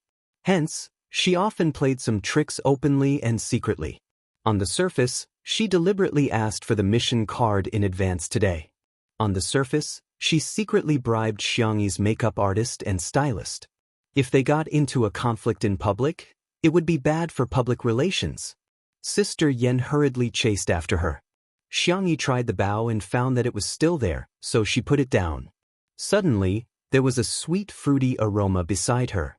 Xiangyi sniffed lightly and distinguished the smell of sea salt, sage, and persimmon. Bright and sweet. She turned around and looked at Su Tumi. Su Tumi's tone was aggressive, but the words that she blurted out made Xiangyi stunned. "What brand of shampoo are you using?" Xianxia, question mark. And what's the brand of conditioner, hair mask, essential oil, and comb? Xianxia? In Su Tumi's eyes, her blank expression was a silent provocation. Hey, are you going to say that you don't take care of your hair at all? Su Tumi sneered. Do you think I'll believe you? Forget it if you don't want to say it. I'll find the brand you're using sooner or later. Xianxia. I forgot some of the brands. Let me look for online orders. Do you need a link? Su Tumi. Yes, yes, yes. By the time Sister Yen trotted over, she realized that the two of them had added each other as friends and were still discussing a topic that confused her. I'll buy it tomorrow. I think I can get 300 to 30 yuan. Sure, you can add on the category coupons and VIP discounts. You can save even more. Really? You're so good at math. Sister Yan's head was filled with question marks. Are you women who lack money? Chapter 438. Sometimes, the friendship between girls can really be described as magical. Clearly, they could call each other sisters when they met for the first time, and best friends who had been playing with each other for years would also let each other call each other daddy. Collecting and stocking up is a human instinct, and shopping is a woman's joy. Sister Yen originally thought that Su Tumi would get into a conflict with Xianxia, but she never expected the two of them to be so harmonious. Su Tumi placed a few orders and was satisfied. She blinked at Xianxia and said, If I have anything useful in the future, I'll recommend it to you too. Xianxia smiled and continued to play with her bow and arrow. Sister Yen hurriedly pulled Su Tumi to the side and said, Tumi, you have to be careful. What if she accidentally shoots you? Su Tumi said impatiently. Okay, got it. Sister Yen instructed, when the official recording begins later, stay away from her. You're the main guest for this episode, so she won't get too much screen time. Besides, we still have the mission card. Don't worry, Tumi will definitely come in first place this time. Su Tumi rolled her eyes and said, Can I shoot an arrow? Can I run? Neither would he. How can I come in first place? Sister Yen was speechless. What are you talking about? On the other side, the director organized a short meeting. What? Change the main guest? Change the gameplay?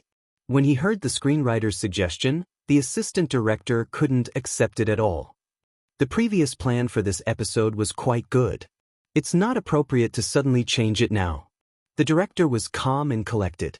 He picked up the thermos and drank a mouthful of goji berry water before saying indifferently, Didn't you see the scene of her shooting the arrow just now? What does a variety show need? The assistant director was originally displeased with Xianxia. Once a person is prejudiced, everything the other party does is wrong. He said straightforwardly, She's not suitable. Our production team has never changed the main guest to the one with the lowest status. If we change it this time, who knows how the netizens will criticize our show? You know that the netizens nowadays will boycott whenever they want. I believe everyone doesn't want the reputation of the show that we've painstakingly built to be ruined because of a mistake in decision-making, right? The director looked at him deeply and didn't criticize him. Instead, he answered his own question. What a variety show needs is a joke, a highlight, and a thrill. With these three, one could rule the world. I think Xianxia has the potential to be the main guest. The scriptwriter added, That's right. That's why I suggest that we use the same strategy as in the video game. We should highlight Xianxia for this episode and let her give the show a different soul.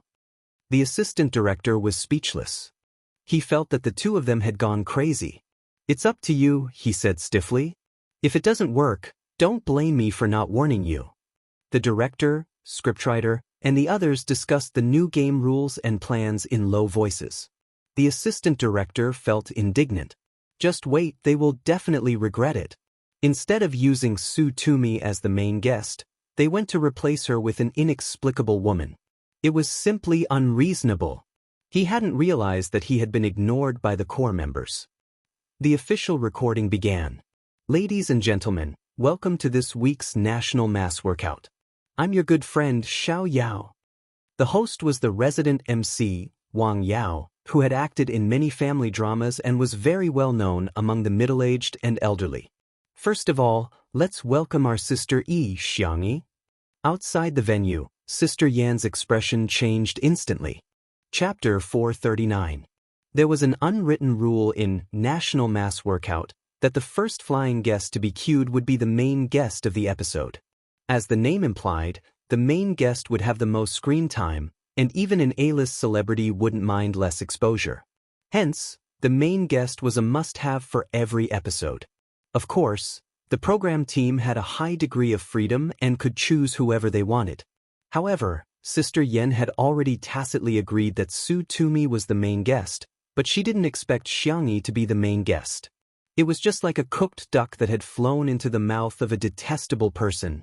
The several seniors invited for this episode were more relaxed and didn't intend to fight for it.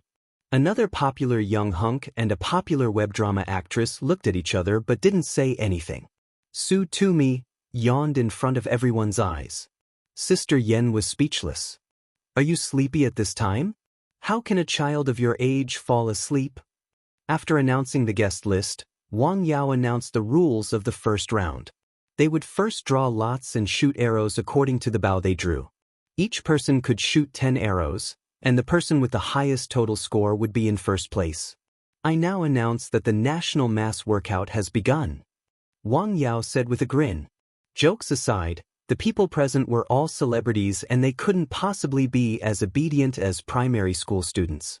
Before they drew lots, everyone was chatting, drinking water, studying the target, and discussing the bow. It was a mess. Wang Yao complained incessantly, "Everyone, please cooperate with me. If you don't, I'll be fired." He had a humble character in National Mass Workout and was known as the host who couldn't control the situation in the entire entertainment industry.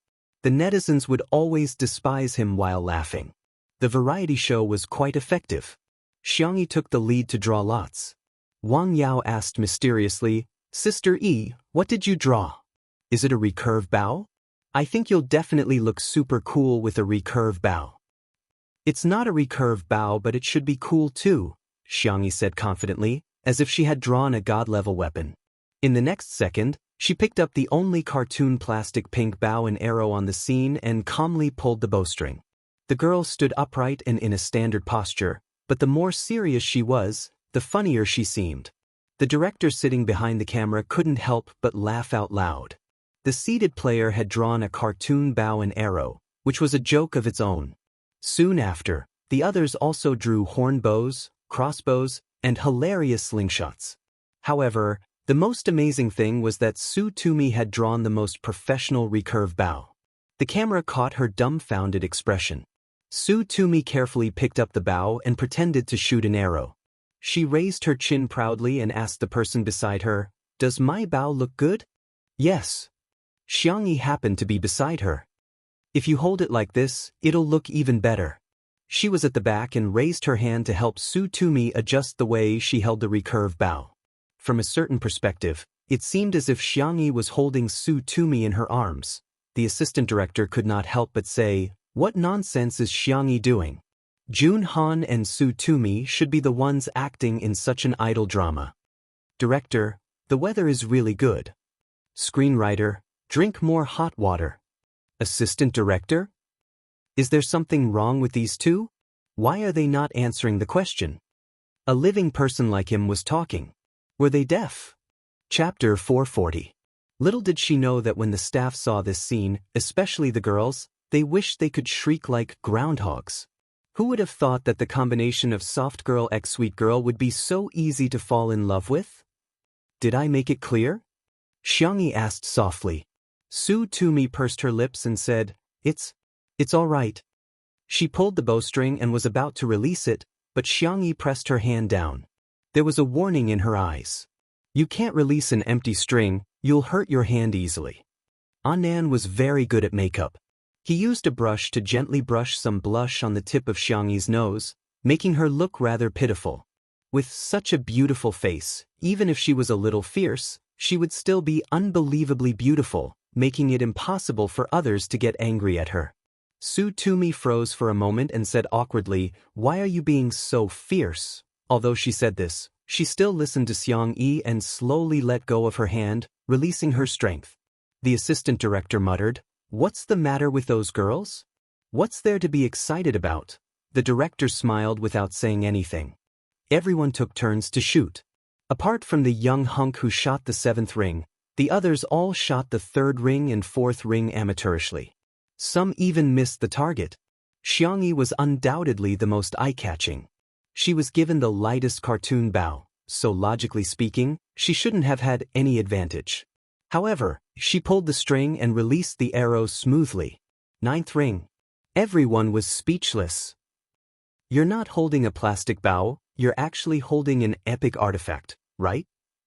Another funny person was Su Tumi. Her archery posture was taught by Xianxia and she learned it very well. At first glance, she looked very intimidating. However, she would either shoot the 1st or 2nd ring every time.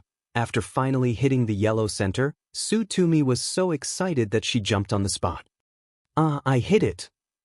Sister Yen, who was watching her jump outside the field, was so worried that she would throw the wig away. Xiangyi's gentle voice reminded him, "You're shooting at my target." Su Tumi's smile froze and gradually disappeared. Ha ha ha. The director laughed again. The staff couldn't help but laugh. They could almost imagine how much the netizens who saw this scene would laugh in front of their screens. It was the 10th arrow's turn. Xiangxia was already far ahead. She deserved to be first place, with a total score of 81 points. She pulled the bowstring and her doe eyes narrowed slightly. Her long eyelashes cast beautiful shadows, and her jawline was exquisite and superior. The nylon bowstring touched the girl's cherry-colored lips, as if offering a kiss. Then she suddenly let go. Swish. Bang. 2 loud sounds rang out. A bright red number popped up on the LCD screen. 10 points. There was an uproar in the crowd. Xiangxia had actually hit the bullseye with a cartoon plastic bow. However, what was with the second sound just now? A staff member came forward to check the situation. A moment later, he didn't know whether to laugh or cry. Teacher Xiangxia hit the center of the bullseye, which is the 10th ring of the 10 rings. The pinhole camera's screen shattered. Everyone. An arrow had shattered the camera screen? Even the screenwriter wouldn't dare to write the script like that. Xiangxia said apologetically, "I'm sorry, I'll compensate for it." The director waved his hand and said, no need, the effect of this segment is very good. Sister E, you're the light of variety shows. Tell the post-production team that I'll edit it myself."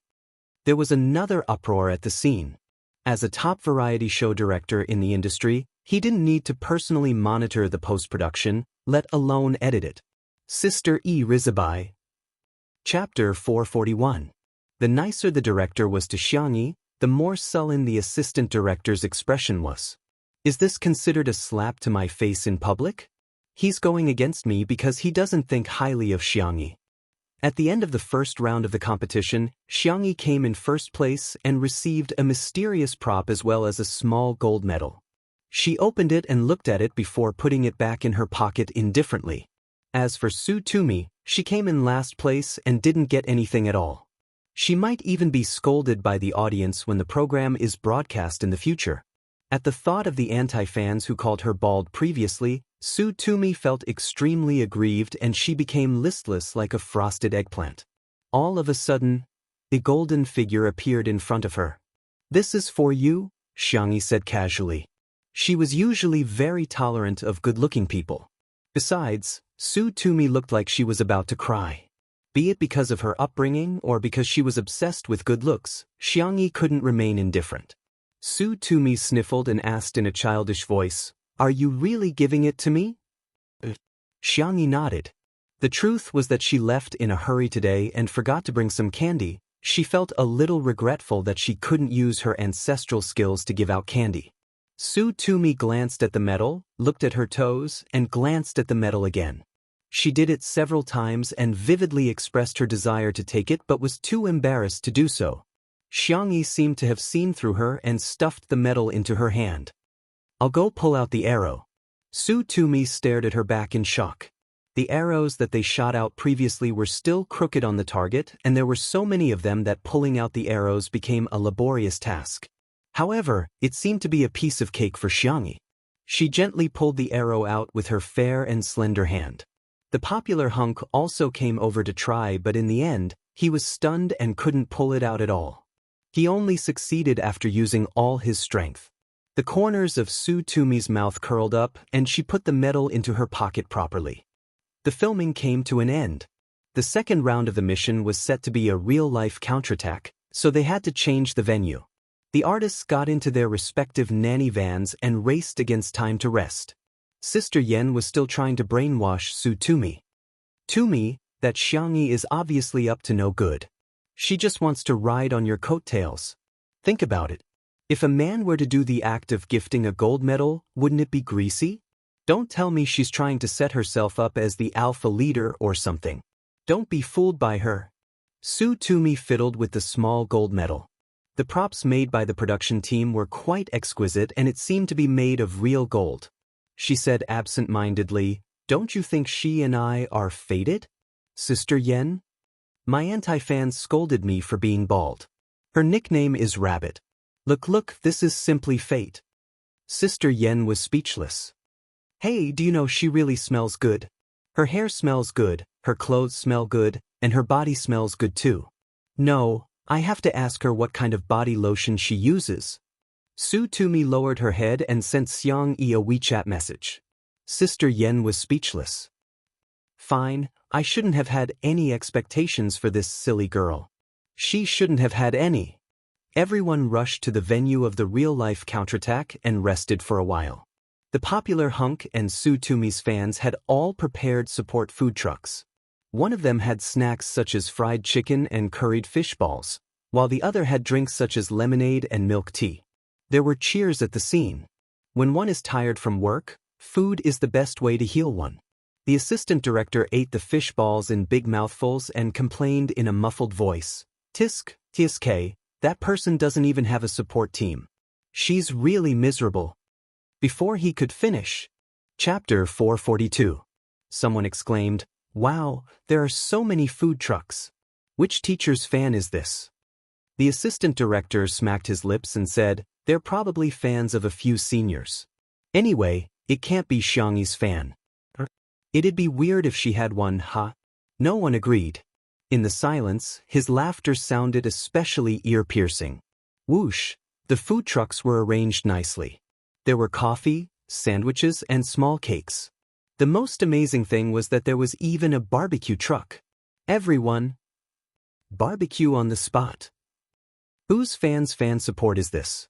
What a grand display. The crew members whispered among themselves. On every dining car, there was a small colorful flag in a conspicuous position. On the flag, there were 4 words printed on it, "Spicy Tutu."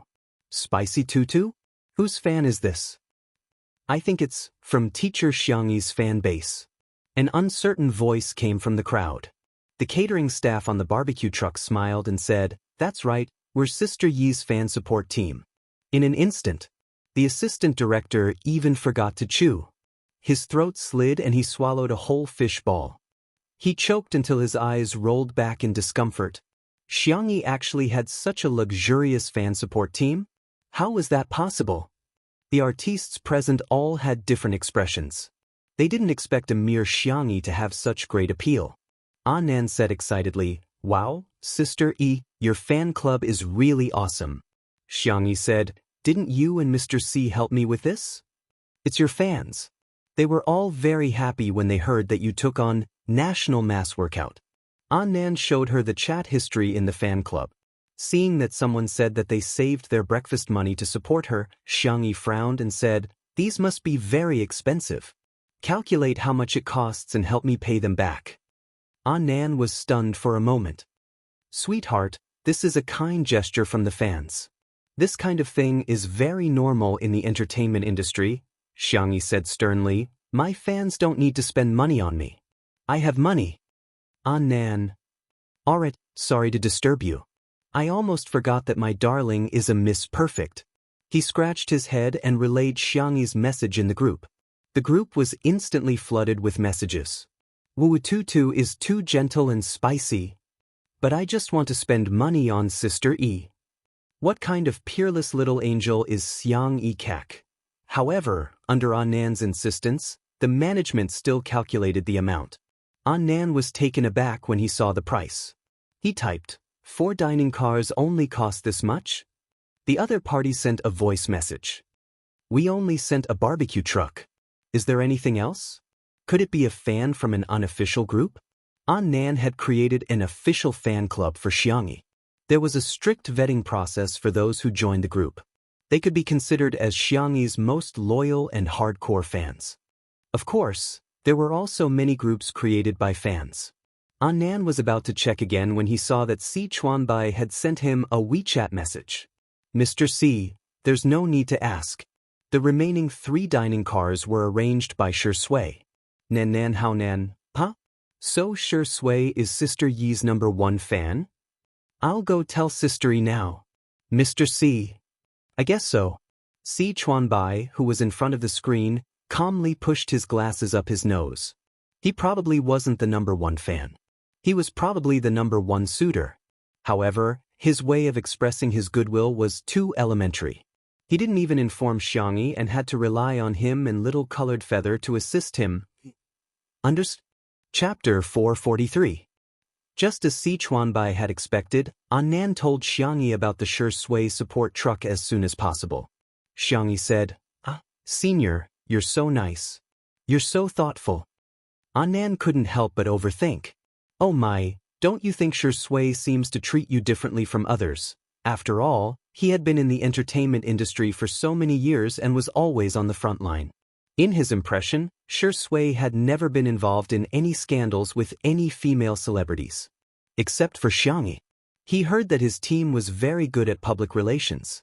If a female celebrity tried to make him a couple, the post would be deleted very quickly.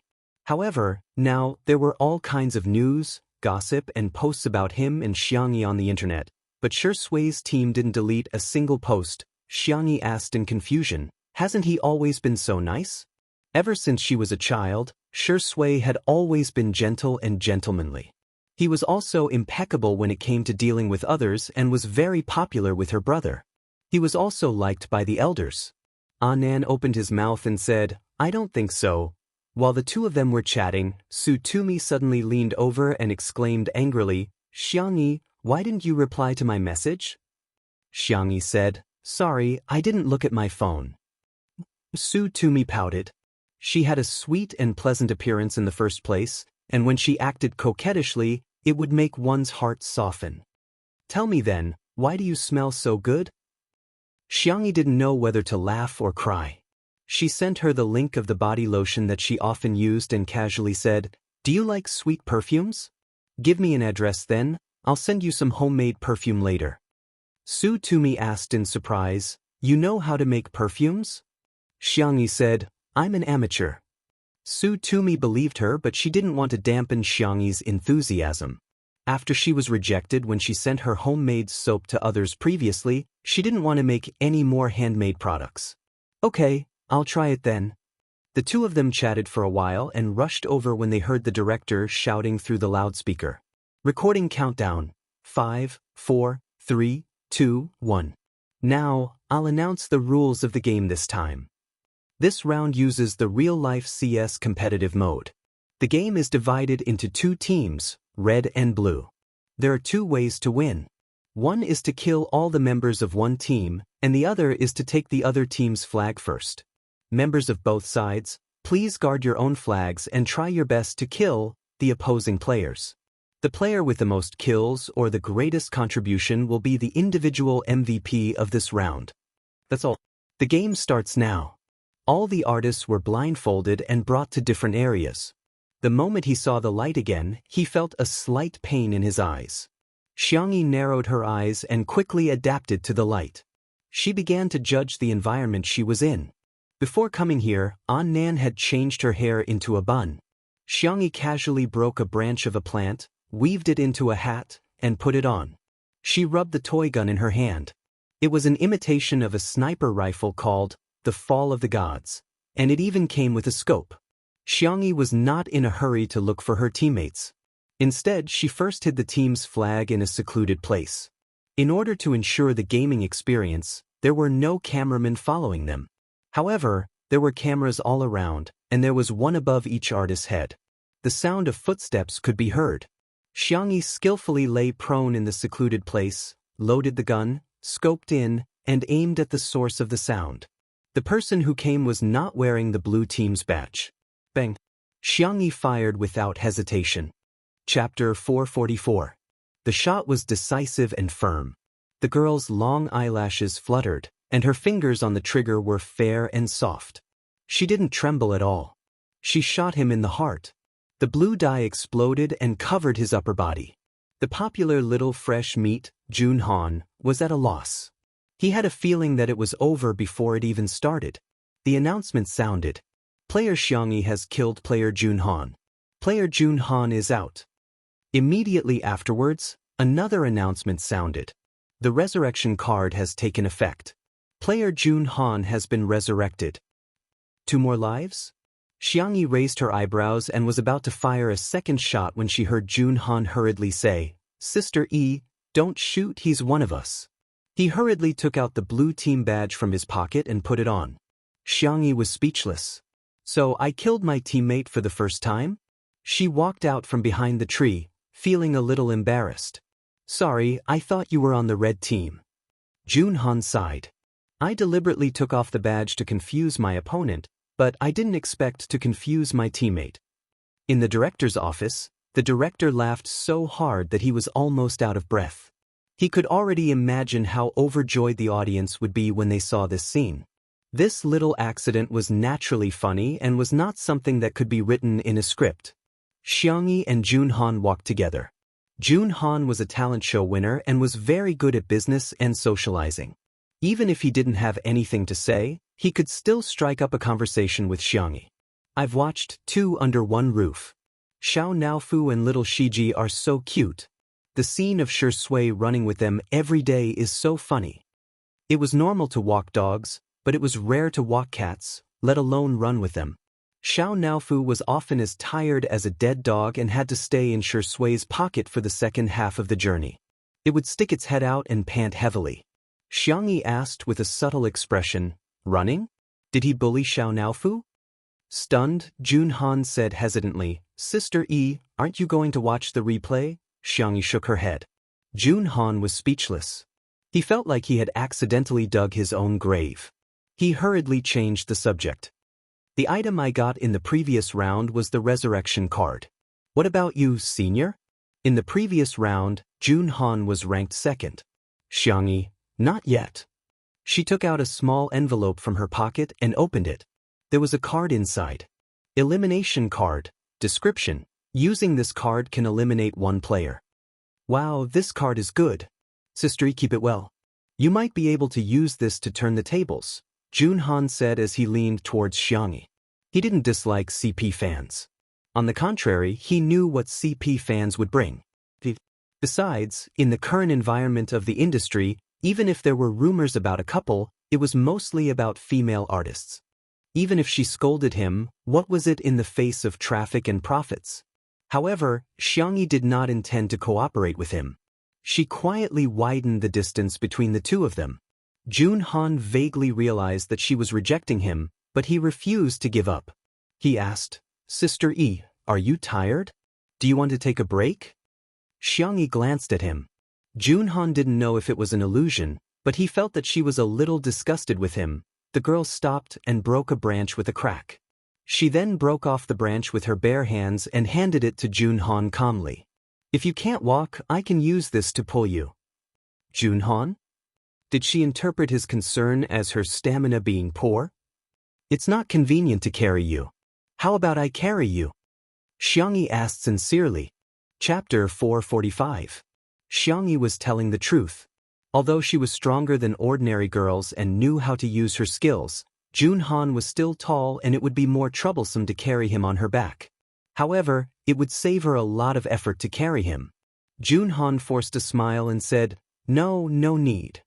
Xianxia's eyes were clear and bright. Can you? Can you persist? If you can't, don't force yourself." Jun Han exclaimed, I can really." Xianxia shoved the branch to him and said, "Then use it as a crutch. If necessary, you can use it as a weapon." Junhan was obviously much quieter during the rest of the journey. Gradually, 5 players were eliminated. There were 3 people left in the blue team and 2 in the red team. The players in the red team were all eliminated by Xianxia. Xianxia was also able to witness Xiangyi's terrifying hit rate. All of them were shot in the heart without exception. He suspected that if it weren't for safety considerations, Xiangyi might have shot him in the head, passing by the water source. The 2 of them successfully met up with their third teammate, by Wuxia. At the same time, Su Tumi screamed from not far away, "Don't come over, help." Bai Wuxia was considered a respected senior. Although he wasn't very popular now, he had a high status in the circle. He said, "This isn't a trap, right? A honey trap to lure the enemy in." Xiangyi said with a solemn expression, "I'll go take a look." Bai Wuxia said confidently, "Xiangyi, you don't understand. You'll fall into their trap as soon as you go. You're the sharpshooter of our team. If you fall into their trap, how are we going to win?" Junhan hesitated for a moment, but he didn't refute, tacitly agreeing with Bai Wuxia.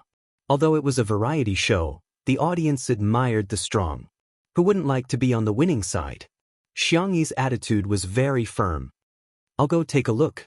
Winning or losing is just a game, but what if Su Tumi is really in danger?" The young girl's footsteps were light as she scurried towards the source of the sound. Bai Wuxia and Junhan looked at each other and had no choice but to follow her. Su Tumi was very unlucky today as she didn't run into any teammates, but she was lucky enough to kill 2 players. She proudly hummed a little tune and accidentally walked into the depths of the forest. Suddenly, a man emerged from the bushes. His clothes were tattered and his eyes were fierce. Su Tumi initially thought that it was the plot arranged by the production team, but in the blink of an eye, she realized that something was wrong. There were dried bloodstains on the man's clothes. It wasn't something that could be dyed with those prop pigments. It was real human blood. Su Tumi reacted and stumbled forward. As soon as she ran, it was as if she had ignited some kind of danger signal. The man behind her quickly chased after her. It was as if a beast had locked onto its prey. Su Tumi was even more certain that this person was definitely not arranged by the production team. She screamed with all her might and gestured to every passing camera, hoping that someone would come and save her. In the director's office. Seeing this scene, the director and the others turned pale with fright. They hurriedly ordered more than a dozen staff members to rush over. "This person can't be a fugitive, right?" The assistant director gulped, his palms sweating nervously. "If something happens, our program will be finished." The director's Adam's apple moved and he wanted to bear with it, but he couldn't. He cursed, "Is life important or the program important? Can you be a damn human?" The atmosphere was tense and everyone felt as if there was a sword hanging in their hearts. They were so nervous that their palms were sweaty. Chapter 446. Someone suggested, "Aren't Junhan and the other artistes nearby? Why don't we let them rush over first?" However, someone soon retorted, "How can we do that? What if that man has a weapon? It's too dangerous." Everyone was full of regret.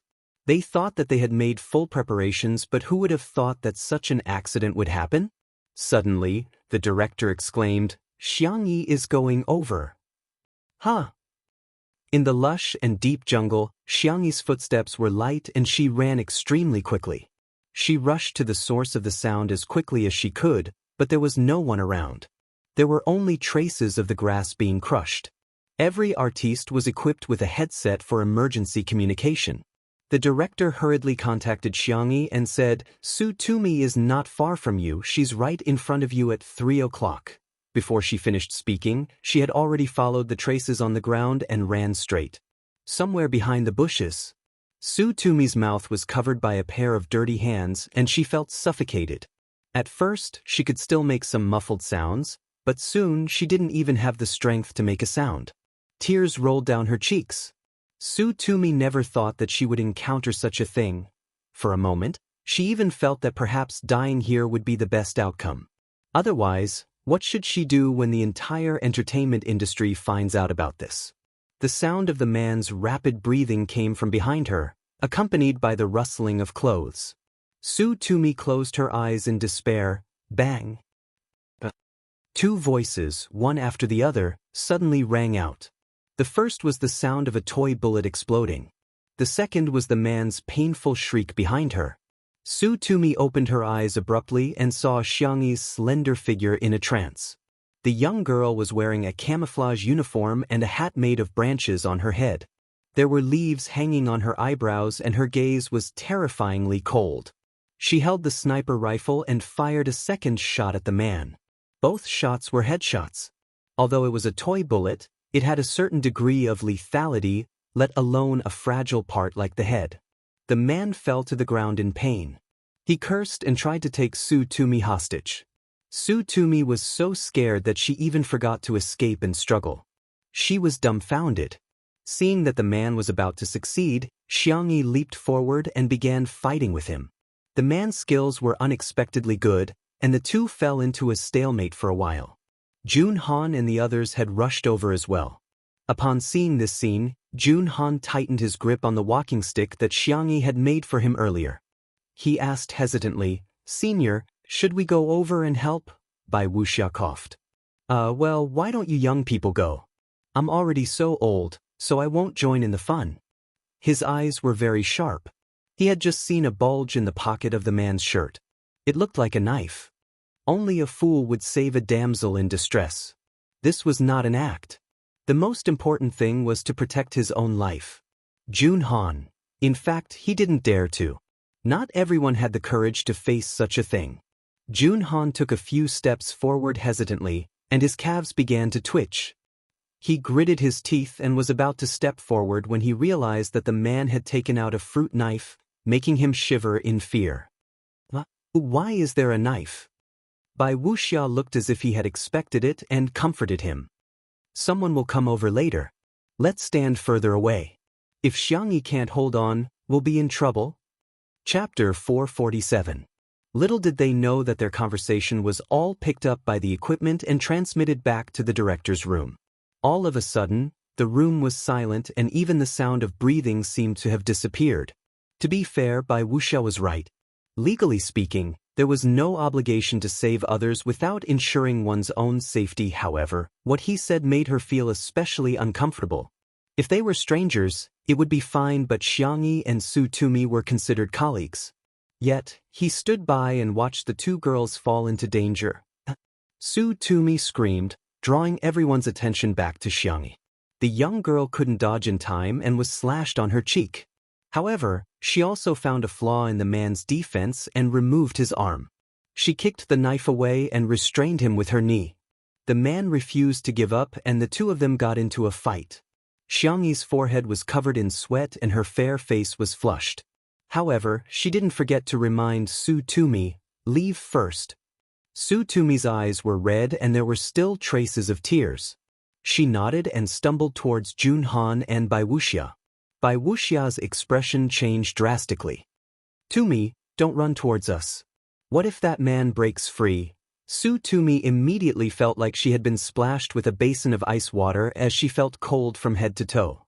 She pursed her lips and wanted to say something, but she didn't have any strength at all. Su Tumi remained silent and moved in another direction to stand further away from Bai Wuxia. Bai Wuxia was still dissatisfied and he complained to Jun Han, "The bad guys were targeting the two of them in the first place. Aren't they afraid of implicating us? Their EQ is really low." Jun Han ignored him and kept his gaze fixed on Xianxia. The wound on the girl's face was bleeding continuously, staining half of her face red. She was supposed to be a pitiful little girl hiding behind a man, but somehow, she had the explosive power and ferocity to fight the vicious gangster alone until now. In that second, shame defeated cowardice and courage defeated cowardice. Jun Han roared to give himself some courage and rushed forward. Coincidentally, the man almost broke free from Xianxi's shackles, but Jun Han hit the back of his neck with his crutch, and he groaned in pain. Jun Han helped Xianxia hold him down. After all, he was a grown man and was quite strong. Even so, the two of them almost failed to hold each other down. Fortunately, the staff arrived in time and tied him up with ropes in a flurry. Soon, the police arrived.